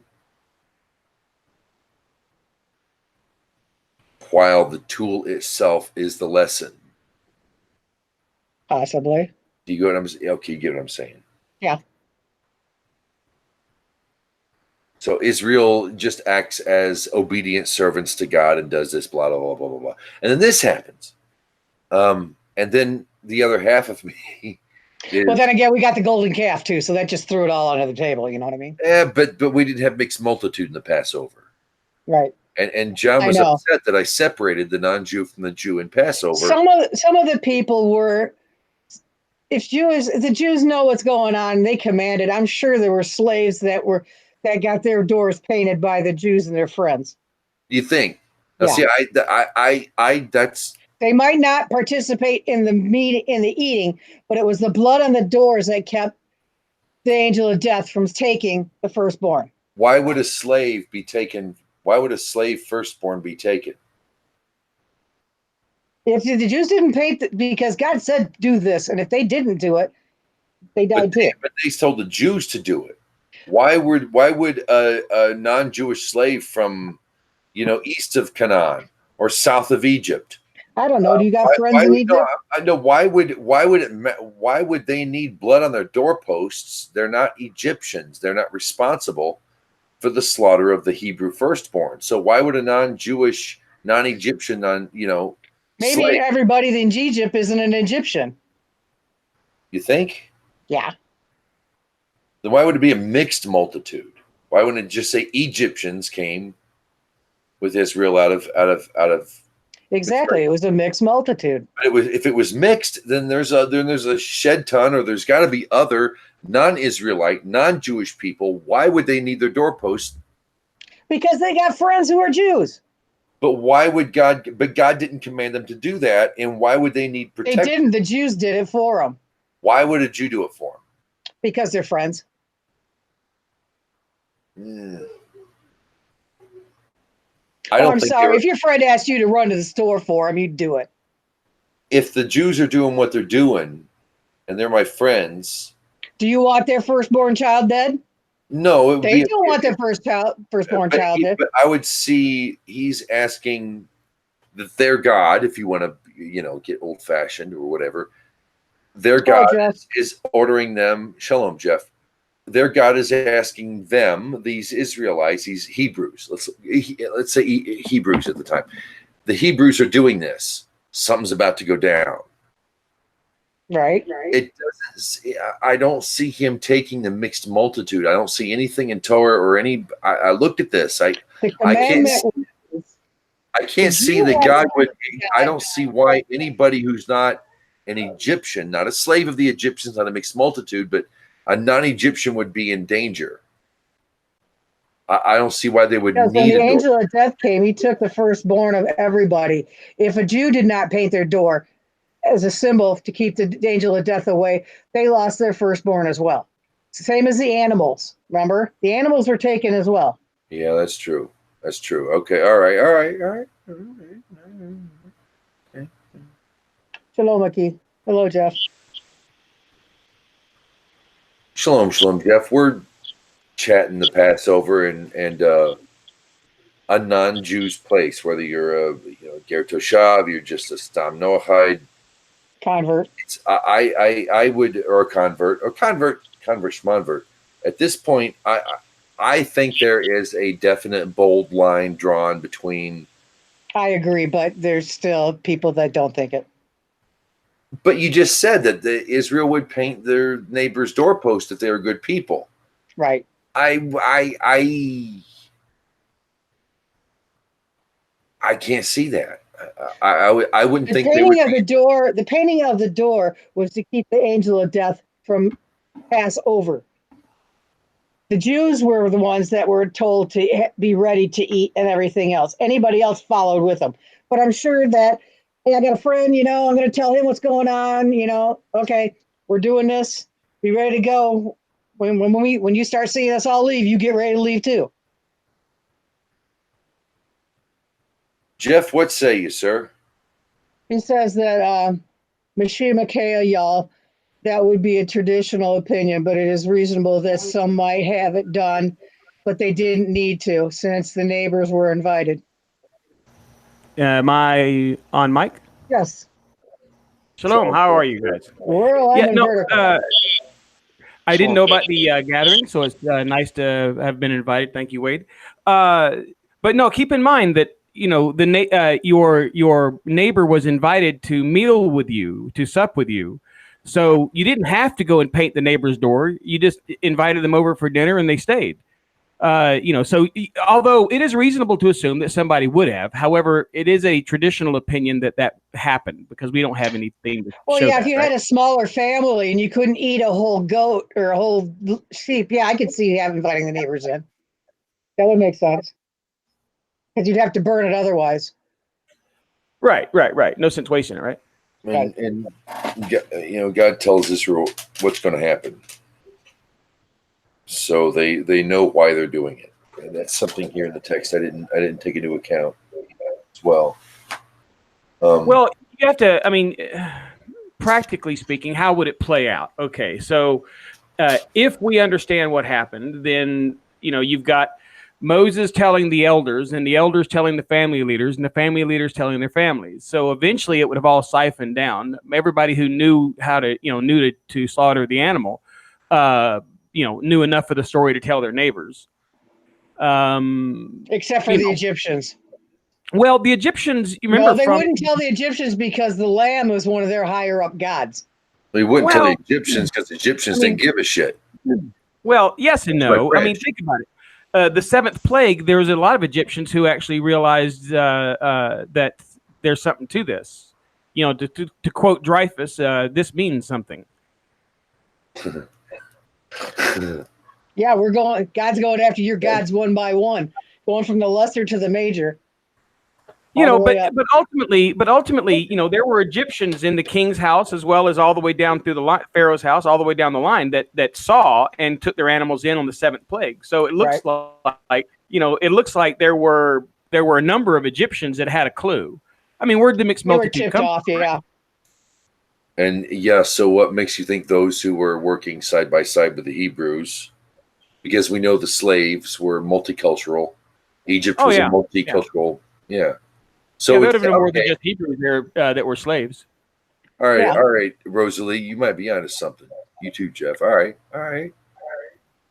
Well, I don't know the context of what I was answering, but okay. No, you were right on. You were spot on. That's exactly what we were talking is. My thing this year, and we've been doing this for about 5 years, so and I've been here most of the time. And since our audience is going to be the world, my notion is, how does the non-Jew look at Passover? Well, why would the non-Jew look at Passover?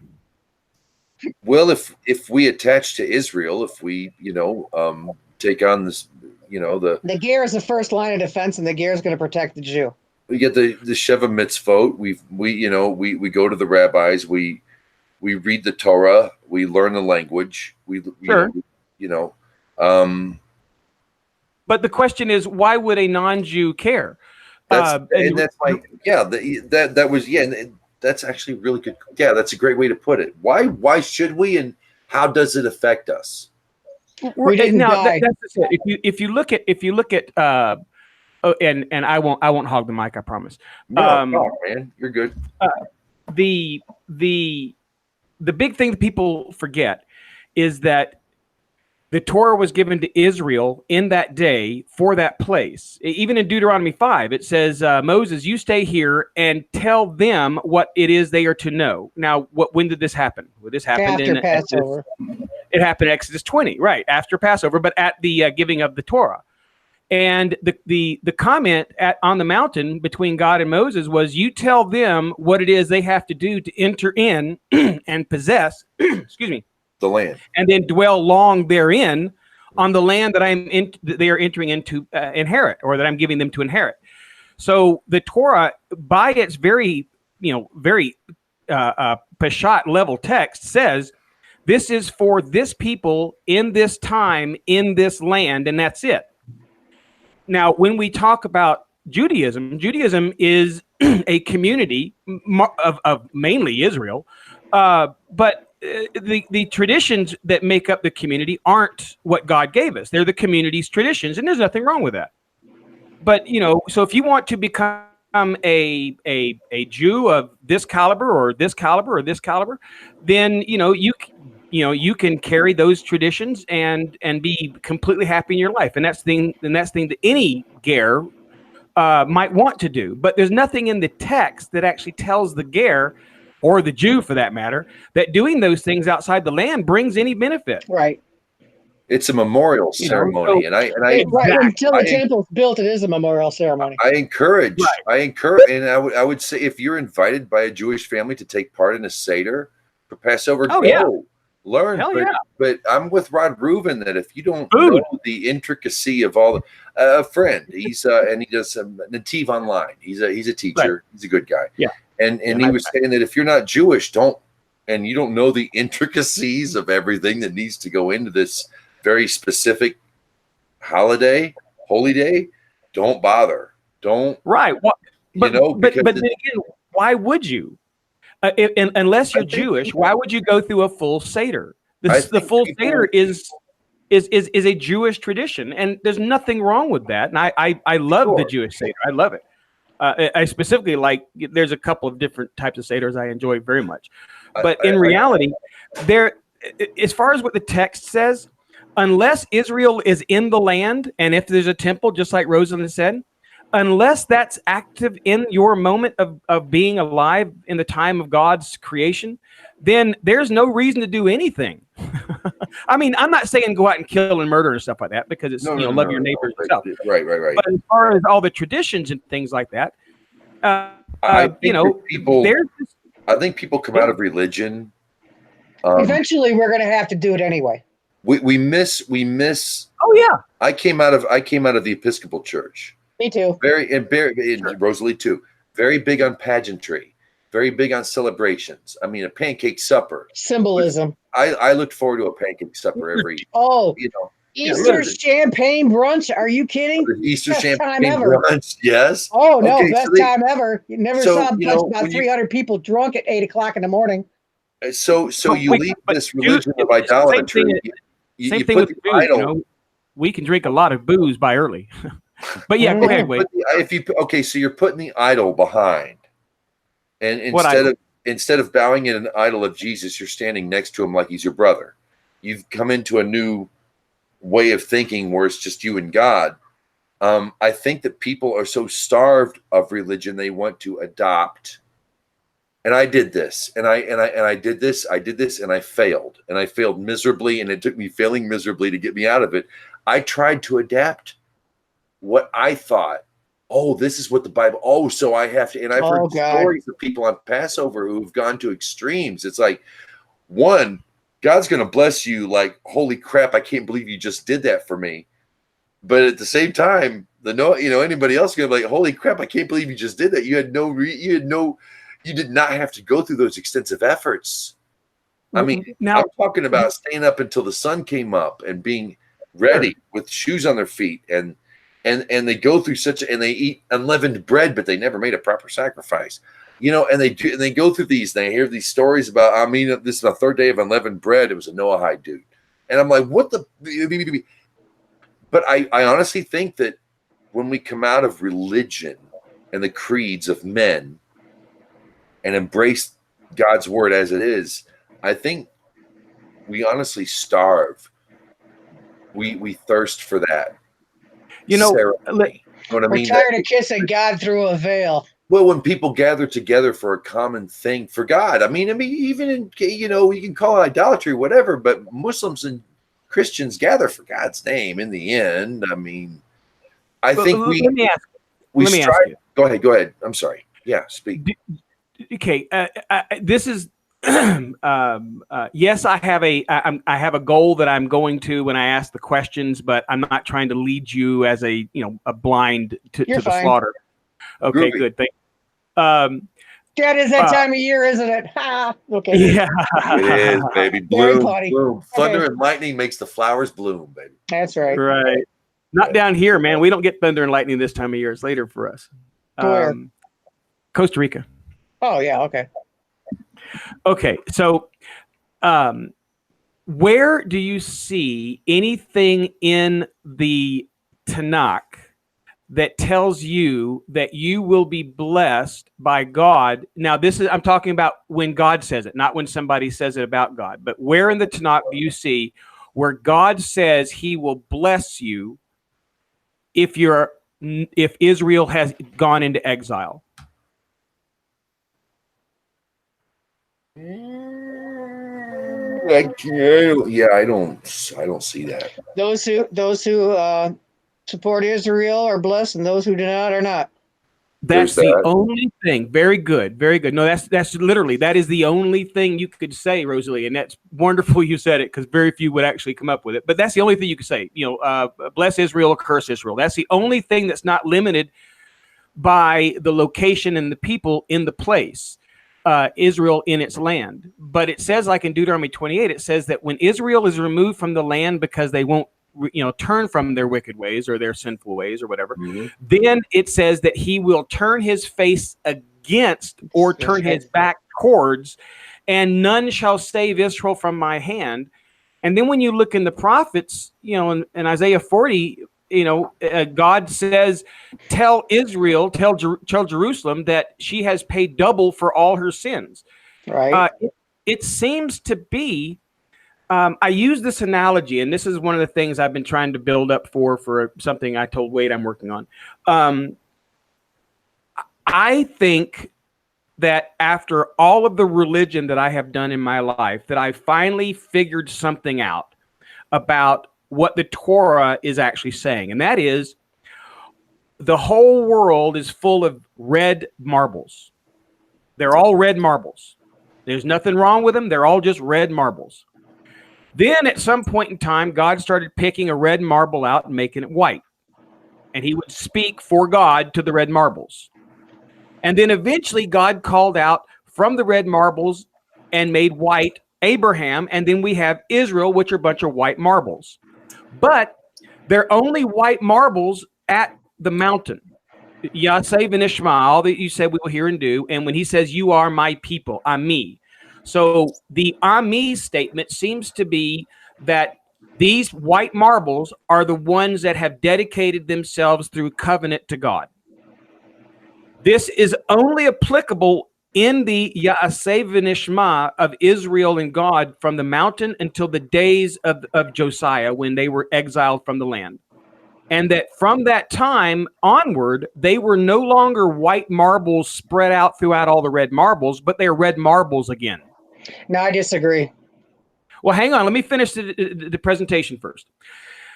The promise, for example, in Leviticus 26, and then subsequently in Deuteronomy 30, or Deuteronomy 28, excuse me, is that God will gather Israel back. And then Deuteronomy 30 caps it off by saying all, so not just Israel, but anyone, just like the mixed multitude it seems to be presenting, who turn their hearts back to these commands I command you here today, specifically the book of Deuteronomy, and that God will gather you back.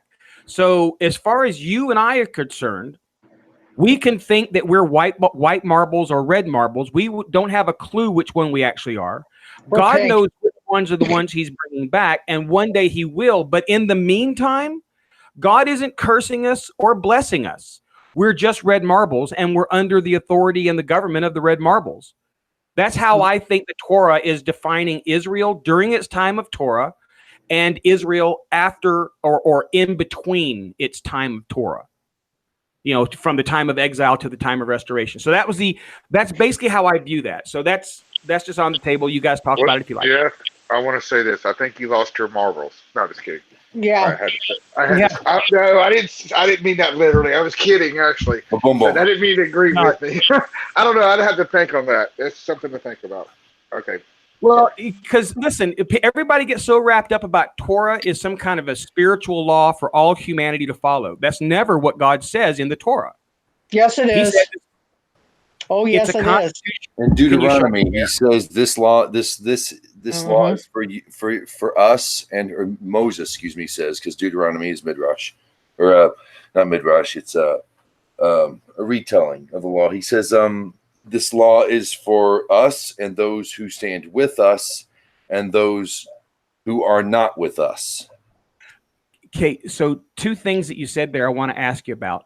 The retelling part of Deuteronomy, is that something that you know because of something that is, clear in the text, or do you think that's, or is that something that's just told to you by the teachers? It's clear in the text because the Jewish people are the keeper of God's word, and they are the teachers of God's word. But it is for all humanity. Well, don't get me wrong. Hang on. Let me finish.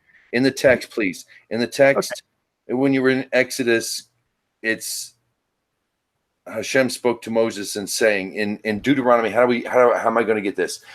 In Deuteronomy, the way I'm opening up the book now, the way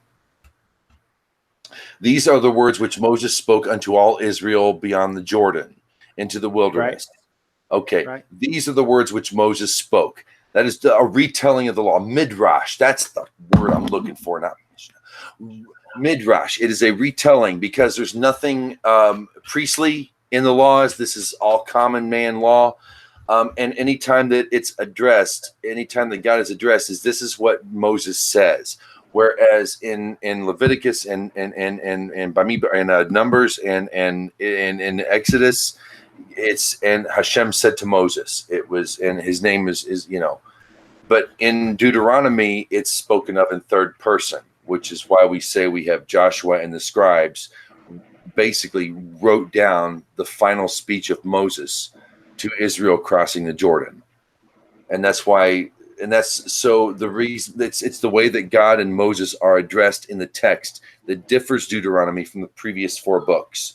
And in the text itself, it says, this is the words of, which, well, how can it say at the end of, people, it also, okay, James, it also how can it say at the end that Moses was the greatest who ever lived? And how could they say that if Moses wrote it? Well, Moses didn't write it. Moses elaborated. This was the final speech of Moses as he went in. The first 4 were from God via Moses. Deuteronomy is from Moses himself, the prophet. I hope that helps. Okay, yeah, I'm okay, not also, sure if I heard... also, but another thing, pointing out that God's word is for everyone. We lost James.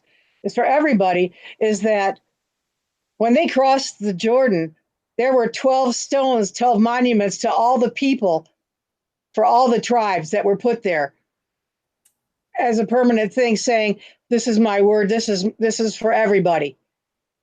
So you have to remember that too. Okay. So number one, I just want to make sure that Rosalie, not that you have said anything, but I try to be sensitive to how people understand what I'm saying. I'm not anti-Semitic, and I'm not anything to do with anti anything when it comes to Jewish. Yeah, but I You have your opinion. Yeah, I study the text from a different. It's a round table discussion. Yeah, I study the text differently than a lot of people do, and I'm more text critical about things as opposed to viewing things from a dogmatic, ideology, which is generally what you do as a Jew or Christian or anything else. Because so in my mind, it's easy for people to say that the Torah is for everyone. However, just within the text itself, by the way, a good-looking mug there you got, great beard too. Within the text, Deuteronomy itself is the only book itself that is self-identified as Moses' own writing. Now, you're right. Who wrote the last bit of Deuteronomy? Well, we had a prophet already. Because of the way I study the text, I don't view the Bible or the text or the scriptures or the Torah as God-breathed, God-inspired, a plenary transcription of God's words into text. I believe the only thing that God said and wrote was the 10 words, and everything else was told to Moses. And I'm actually of the persuasion that Deuteronomy is the only book that we've ever needed, and we don't need the others as far as knowing how we interact with God. It's just history. It's just history. That's because if you look at it, children. That's what Jewish people are. They say we don't start our children off on Genesis. We start them off in Deuteronomy. Right. What does God want of you? What does God want of you? You got the Talmud too. Huh? Right. You got the And it's the Talmud same, too, and that's Daniel. That's the book of Daniel you right know, there. and when you deal with Deuteronomy from the perspective, and this is the perspective I have, is that the Torah is a constitutional framework of government that God gives to this people that He promised He would offer it to, and that's all He did. He promised to their fathers He would offer it to them. That's why they have to obey it in order to stay in it. It's not that they were just given the land; they can just go take it by force. It's theirs by agreement. They're inheritors. And they have to obey in order to stay. And that's why the Torah is written in such a way that when you are removed from the land, there's no more commandment for you. If you look at what Jeremiah says in, I want to say it's Jeremiah 29. I think it's in Jeremiah 29, where he's talking about these false prophets in Babylon that are talking about God is going to restore Israel in 70 years at the end of Babylon's judgment. And Jeremiah repeats over and over for the several chapters before, and then finalized it here in this chapter. And he says, "You're wrong. It's not going to be like this. As a matter of fact, you go out and you make babies, and you build homes, and you build farms, and you raise your children and marry them off, and raise their children, marry them off, build farms." And he talks about this for multiple generations. And he says, "Pray for the peace of the land in which you live." There's no commandment within the Torah for us outside the land during exile. And Jeremiah and other prophets seem to point right to it. But they all tell Israel, and this is why memorial is so important to our community as Jews, is that it's so important because we know that one day God has promised, one day that Israel will be restored. And we are memorializing for the sake of our children having a clue what's happening before them. But that memorialization is self-imposed, not divinely imposed. Yes, it is, because God said that certain things were supposed to be remembered perpetually. There are a few things that God puts in that can't be broken. The lineage of Judah because of Mashiach, the lineage of Aaron and the Levites because that was dictated by God, can't be broken. And there are certain eternal remembrances, what we call holidays, Passover, Yom Kippur, Rosh Hashanah, right, and Shabbat and Sabbath. Those things can't be broken, and they have to be kept even outside the land. Outside of the land, But see now that's where we have trouble, because it doesn't say you must keep this outside the land. It doesn't. It just says it's eternal. It says, but hang on, bloodline from here on out. This is an eternal covenant which I make with you. Whether in exile or not. Yeah. Right. Yeah, I do understand it says that. What I'm trying to explain. Right, but I'm trying to explain that there are times when you see the term everlasting and eternal and things like that. Those only refer to things dealing with this covenant. And the covenant is conditional. So when it says everlasting and eternal, if you take that outside of the context of it being descriptive of the relationship that they have within this covenant, then you can make it mean anything. But within the context that it's given in, those terms are used to define it will be throughout this covenant. It's everlasting. We use that term in a much different sense. But within those contexts, it was throughout the time of the covenant. Okay, Jeff, I got a question for you. I got a question for everybody, actually. Since this is a round table, I figure it's my turn now. Round table. Yeah. Total jazz. Now you sitting there saying that God made white marbles and he made so many white marbles and turned them or whatever. This speaks of a time of like a Gentile, James, Rosalie, for me, you. It says that if you want to know God, you have to seek God. And how do you seek God by learning his truths and making it in your heart and your mind. It's not just a faith base, because when you read about the Sabbath, you read about Passover, you read about this, you read about that, you want to emulate, you want to know God. You go to the Jews, you go to what they brought with them, the Torah, and you find how to live to be a white marble. Okay. Okay. That includes oral Torah as well. Well, for Okay, for those who believe in the oral Torah. Okay, now, okay, in my point, you don't change yourself into a white marble. It's only a covenant relationship that makes you this white marble. Otherwise, you're just a red marble. Israel is a goy amongst the goyim. We are all goy. The entire earth is ger. Well, ger is a common modern term, but the whole world is a goy. Israel is a goy. We're all goy, so everyone's a red marble. It's only Israel in their time of covenant relationship with God that they are a white marble, or any of the mixed multitude, or any stranger who comes to dwell in, who takes of the Passover and is circumcised in the land. Then they're a white marble as well. But the benefit of being a white marble is only evidence when you are in the land, because that's the only place of these blessings. Why would God say to keep it eternal? Why would this be an eternal covenant on certain aspects? If God knew they were going to be exiled one day, why would he say keep Shabbat? I mean, Shabbat was given before there was a prophet. I mean, Shabbat was Shabbat before Abraham. It was God already had. Okay, there was no commanded Shabbat before Abraham. The first commanded Shabbat is in the Torah to Israel. True, but what does being in the land? Because that was all given outside the land. They were remembering Passover for 40 years. Well, not 40, but a little under 40, whatever. But when they wandered, they were already remembering Passover outside the land. They were already remembering Yom Kippur. They already keeping Shabbat. Does the land? I understand that. I do understand, because God knew that they would be exiled. God said they would be exiled in the Torah. Yes, right. But keep in mind, there's two things here. One is, as I said, the term everlasting, eternal. Those are dealing with things within a context. If you're moving from that context, you can make them say anything you want.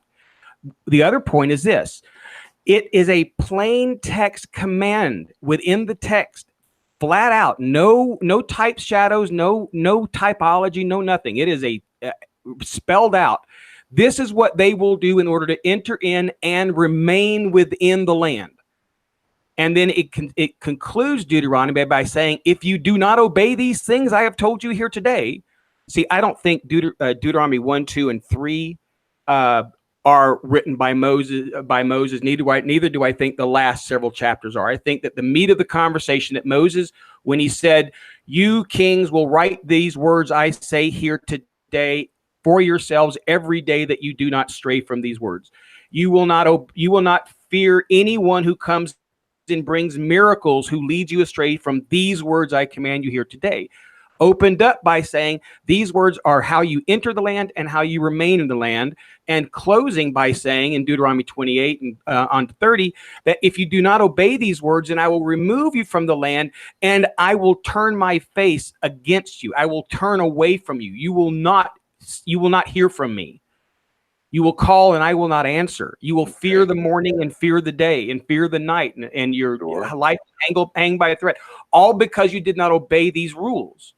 So in the text, it says that this is a covenant agreement for these people and those who care to join with them in the land. And when you see, for example, just to throw the land back into it, in Ezekiel 36, God says he restores Israel because the land is being blasphemed or made abominable, and his name is being blasphemed because his people are not on the land. So the land itself is the location for this covenant. And the enforcement of the covenant and the blessings of the covenant are all associated with the land. So, yes, it would be wonderful if all the world were commanded to obey. But it's not that way. Is it really? Why would God command these things be done before they even got to Israel, the land of Israel? Okay, keep in mind, when they left Egypt, they went to the mountain 50 days later. How long does it take a whole bunch of people to walk there, right? But they got there, and when they got there, they got these commands, and they were supposed to build their tabernacle and go in. But they didn't. It took 38 years. But during that time, they still kept Shabbat. Moses gave Shabbat to Israel prior to even meeting God. Before Sinai, Shabbat was already an eternal. You're right. So how can we say the land is the land can't be the only deciding factor in laws that are I get it, but the text says these are the things you will do to enter in and remain within the land. We're talking plain text, so we can reason these other things as much as we want, but there is a plain text that says, this is how you get in and this is how you stay in. And at the end of this very same document, it says, if you don't do these things, then I'm going to kick you out. Then how does Israel get redeemed? We've got plenty of examples of Israel being redeemed. We don't get redeemed. We don't get redeemed until God calls Israel back from the four corners of the earth, as in Deuteronomy 30. There's nothing we can do beforehand. What gets God to call them back? Who knows? It's not Israel. It's not all of Jewish all of Judaism coming together for 2 Sabbaths in a row. It's nothing like that. It's because of his name. He will do it because of his name. Okay, not because of anything else. But seriously, how does Israel redeem herself? Because I'll tell you this: she doesn't. In the mid 19th century, actually started in the 1700s is when Zionism began. I'm not talking about the 1938 bit. I'm talking about well before then. Jews began to go home, and the land responded to their presence. It was a wasteland. It was a shithole. And when they came there, it became a blossoming, fruitful land again. And just to look at the grapes they're growing now, it's insane. No question. So what I'm getting at here is nothing prevented the Jews from going home. There's nothing in Torah that prevents a Jew from going home, even in exile. No, there's not. Yeah, you're right. Yes, you're right. It happened once before. Don't you remember Nehemiah and Ezra? They went back up their own power once before, and they were there for 500 years, but they didn't stay. No, all of them came back. That was the thing, though. The first exile. That was the thing about, and that's what fears me about this temple we're building now. Is it's going to be a replica of the second temple that was built basically in honor of a pagan god. That's no. The king said, if we build the second temple, do it and remember for my sake of this god. You may build. And they built the second temple, and no miracles happened. There were no miracles. For 500 years, there were no miracles in the second temple. Obviously, God didn't agree with this thing. I agree 100%, but what you didn't state a whole lot of facts there. But I agree with your outcome. No question about it. Well, because Ezra and Nehemiah went back. Ezra and Nehemiah went back with the sole purpose of bringing God back. True. And he didn't come back because he's not coming back because of what we do. Ezekiel 36 is pretty great chapter, man. It says, not for your righteousness do I do this thing. You have done nothing to deserve what I'm going to do, but I do it for my own name's sake. I mean, that's, kind of word for word. True. And in Isaiah 40, again, chapter 40, verse 2, he says, tell Jerusalem, hey, Isaiah, go tell Jerusalem, Al Tirah, don't worry. Everything that's happened to you, you have paid. There's no redemption. That was then. We're going to suffer until God brings us back, and then we're going to be back. Well, we never got. That's what gets me. Is only a third of the Jews ever returned to Jerusalem after the Babylonian exile. Right. That wasn't the Torah, not the Torah, but the Tanakh always says that there'll be a remnant. Hang on, Will. I'm going to turn you up. I'm going to ask you to repeat that so I can hear you, sir. Go ahead. Well, doesn't the Tanakh say that there'll always be a remnant? I guess not going to be 100%. Well, you have to. You know where it says that in the Tanakh? We'd have to look at what it says because normally the context will define what that means. There'll always be a remnant. Now, when you look at some of the prophets, like, for example, Isaiah and Ezekiel and Jeremiah, before the Babylonian exile. So specifically Jeremiah before, Isaiah mainly. Right. They're going to be talking about a remnant who survives Sennacherib, if it's early Isaiah, or it'll be a remnant that survives Babylon. So you have to look at the context, and if it's outside of those contexts, then it could be that a remnant remains in the land forever. But I don't know that it says that anywhere. The thing is it would have to. There's no prohibition. God never makes only man has made a prohibition that the Israelite can't return to her land. I'm not. Well, we've got evidence that there have been Jews from the Second Temple back. We're pulling up stuff from the First Temple now. That's no question. Yeah, I mean, if Hashem didn't want the Jews in Israel, they wouldn't be there. Well, I mean, the land did respond. That was my thing. Is that's an evident, three-dimensional, historical, testable, verified fact that when the Jews came home, the land responded. So there is a way back. There is, and think about it. The language that was virtually dead 3,000 years or 2,000 years, and it was resurrected. You know, in Ireland, they tried to resurrect the Gaelic language, and it failed miserably. They tried to use the same model as Israel. So that there's just too many things, in my opinion, that point to the fact that Hashem has blessed Israel's return. Yeah. No question. I mean, there's talking about William. Hold on, Jeff. Let me just catch William up here. Jeff's bringing up a really good point, and this is where I wish, I wish Rabbi Gav and Rabbi Asher were here. Yeah, no kidding. The covenant and its impact in keeping said covenant outside the land. Yeah, there's no text to help us there. It's all man-made. So I mean, that's what he's bringing up, and I'm like, well, my gig is that it was the three big ones. I'll just say, I don't mean to be like this, but Rosh Hashanah, Yom Kippur, Pesach, and Shabbat. Those three are like the eternals that we don't forget. Rosh. Okay, keep in mind, there were things that were given after the Egel Zahav that changed. There's a lot of scholars who believe that God's interaction with Israel changed after the Egel Zahav, and that's where Yom HaKippurim comes from, and that's where Rosh Hashanah comes from, Yom HaTorah. That's where these things come after the Egel Zahav.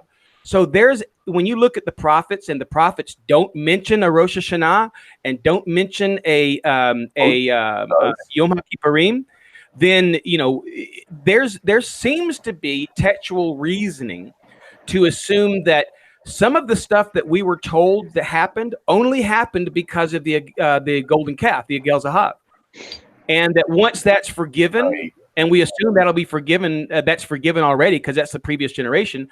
But once Israel is restored, it says that in Isaiah 66, for example, it says, "I shall take from the nations that come back with you and make of them priests."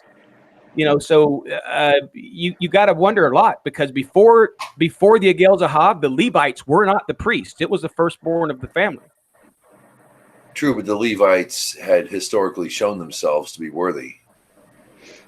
I think what Asher would say, I don't know about Pincus. another rabbi, but Asher would probably say we're focusing a little too much on the prophets, because that's really, it has to point you back to the Torah. Oh yeah, no fooling. I'm a Deuteronomist when it comes to Torah. I think that Deuteronomy is our pinnacle of the books that we are to know and understand. It what was read every 7 years to the whole nation and everyone who would come here. And it was what the kings were to write for themselves every day of their life, of their kingship. Yeah. And that, yes, there's problems with the last couple chapters. Yes, there's problems with the first couple chapters. But, there's a meat there between 4 and 30 that I think is the core of what Moses wrote. And that the rest of it is all written by the Levites or other special interest groups. And they're valuable, but they're not Moses' writings. That's how I view them. We got about 9 minutes left. We've gone over. This is why you need the oral Torah and the I came Talmud. in We late. need hang on, y'all. We normally do a 2 hour gig. We're gonna go. No. I got to leave. Hang here in just a on, second. hang on. We're going to go to 9:30 tonight here in the Central North American Daylight Savings Time. So we have 9 minutes. I want to wrap up everybody. I want to get everybody's opinion on. Okay, today we have the Torah. We have the internet. Thank God for the internet. Dozens of translations. We have too. these texts. We have a nation that's willing to give them to us. We have perspectives, but in the here and now, and I think everybody in here isn't Jewish, isn't in the nation of Israel, but we've attached ourselves to her God and to her. So how? And I want to bring this to Will, since he's the newest in the room. I want to pick on you first, but Wade, Rosalie, Jeff, I want to hear from you too. How does the story of Passover affect you? How is it settling into your life this year, 57, 79? How does it hit you this year? Go for it. This year really for me is about trying to leave Egypt. You know, I think you know this. I recently moved into a Jewish community. I'm working on conversion. I'm struggling a lot to let go, you know, my just the goyish life. And it's difficult because this is a small community. But now that it's Passover, a lot of people came from Israel, and we were davening tonight, and it was just like a totally different environment. And you know, that right there, that's what Like Shabbat. and that's what Passover is for me right now, is about leaving Egypt.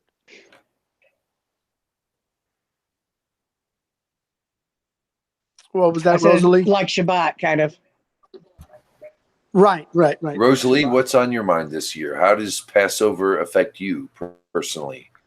I'm looking at it from the world perspective, because some of you know I do Kabbalah, and I do some of it, and I see Isaiah unfolding before us, and I see a lot of the Torah unfolding before us, and it's like, for me to see Notre Dame go down, it's like, whoa. And knowing that God did it, whoa. And it's like, how to make God real. It's one thing to kind of know, you know, and kind of, okay, you know, what you got your perspective, but when you see what actually happened then and what you see are happening now in today's world, it's happening, and God's making it happen. And it makes God more real to me. Excellent. Jeff, how does the story of Passover, how does this time of year affect you? How's it hitting you this year? Well, in 5 honestly, words or less. What's that? In 5 words. Say or that less. again. In 5 words or less. Okay. Our history in memorial, in hopes of tomorrow. That's what it means to me in reality. That'll work. Because, hey, listen, it's a story that we've heard. It's a story that we tell our children. And that story alone is why I hope for a better future. And every year, it's the time of year when I say, God, I hope it's better than the last time. Because when it comes, it's going to come. Nothing I do is going to affect it. And I'm just going to live a good life and be a good person to everyone. And those people who need it, I'm going to give it to them first. And those who don't need it, I'm going to wait for them to need it. And I'm not going to push it on them or beat them with it. And I'm going to just love my neighbor as myself every day of my life. And on Passover, I look at that day whenever he did come and show himself to humanity. And I look for that day to come again. And this is the time of year when I think about it. This is like Jewish Christmas. It's beautiful. All right. Wade, how does the story of Passover affect you this year? It affects me. I think I've gotten more where I try to look within myself as always changing me, always changing how I look at things, and looking at things in different angles and trying to better myself by teaching, by learning. I believe in seeking God and finding God. I believe that's Torah says this, or it says it somewhere. I'm sorry, it's probably not Torah, but I believe that, and I believe that if I'm always trying to be better in myself and learn His Word, then it's not that I'm causing Him to. It's not going to change. It's just going to, what I do in my life changes me. I can't change anyone else. So loving my neighbor, keeping Sabbath, uh, doing Passover, these things, I think, they bring me closer to Him by His Word. So that's what I always want to do. Awesomeness. Awesome. For me personally, it's idol smashing. I really I relish the idea of Egypt's greatest god being turned into human excrement. I really dig Yes. that notion. I love it. I relish in it. I relish in Egypt's fall. I shouldn't. Maybe I'm not supposed to do that. I'll take that up with my creator. But I relish the fall. It's we're going to survive and things are going to get better, and it's going to happen whether we like it or not, whether we want to fight it or it's going to happen. Go ahead. But you know what's funny about that? They're only idols to Israel. Yeah, they're not Hey, good idols deal. to the Gentiles. And Yeah, good to meal. the Gentiles, the totem pole is a totem pole. It doesn't matter. Well, Jeff, come back if you want to join in on this. We do this every Thursday right Absolutely. here on Hangouts YouTube. You can go to the Orphan Survivor Ham on Facebook. It's a closed group, but you're welcome. Yeah, to I'm on join. there. And anybody out there listening, of course, I want to plug John Gishla's channel. He's back. You can't keep a good man down, which is good because he has some really great Torah nuggets. Founding member and co-pilot, apparently. I don't know what I'm doing here, but he's taking care of us here. John Gishla on YouTube. Of course, the Idol Smasher is where you're going to go, the YouTube channel, to get all the back episodes we've been doing. Most of them are there for the past 5 years plus. I'm James, and James the Idol Smasher at gmail.com. We're going to sign off here for the live portion and bring in the dancing girls for the rest of the good stuff. Shabbat Shalom, y'all. Be well. Shabbat Shalom. Happy Passover. Shabbat shalom. Shabbat shalom. Russell.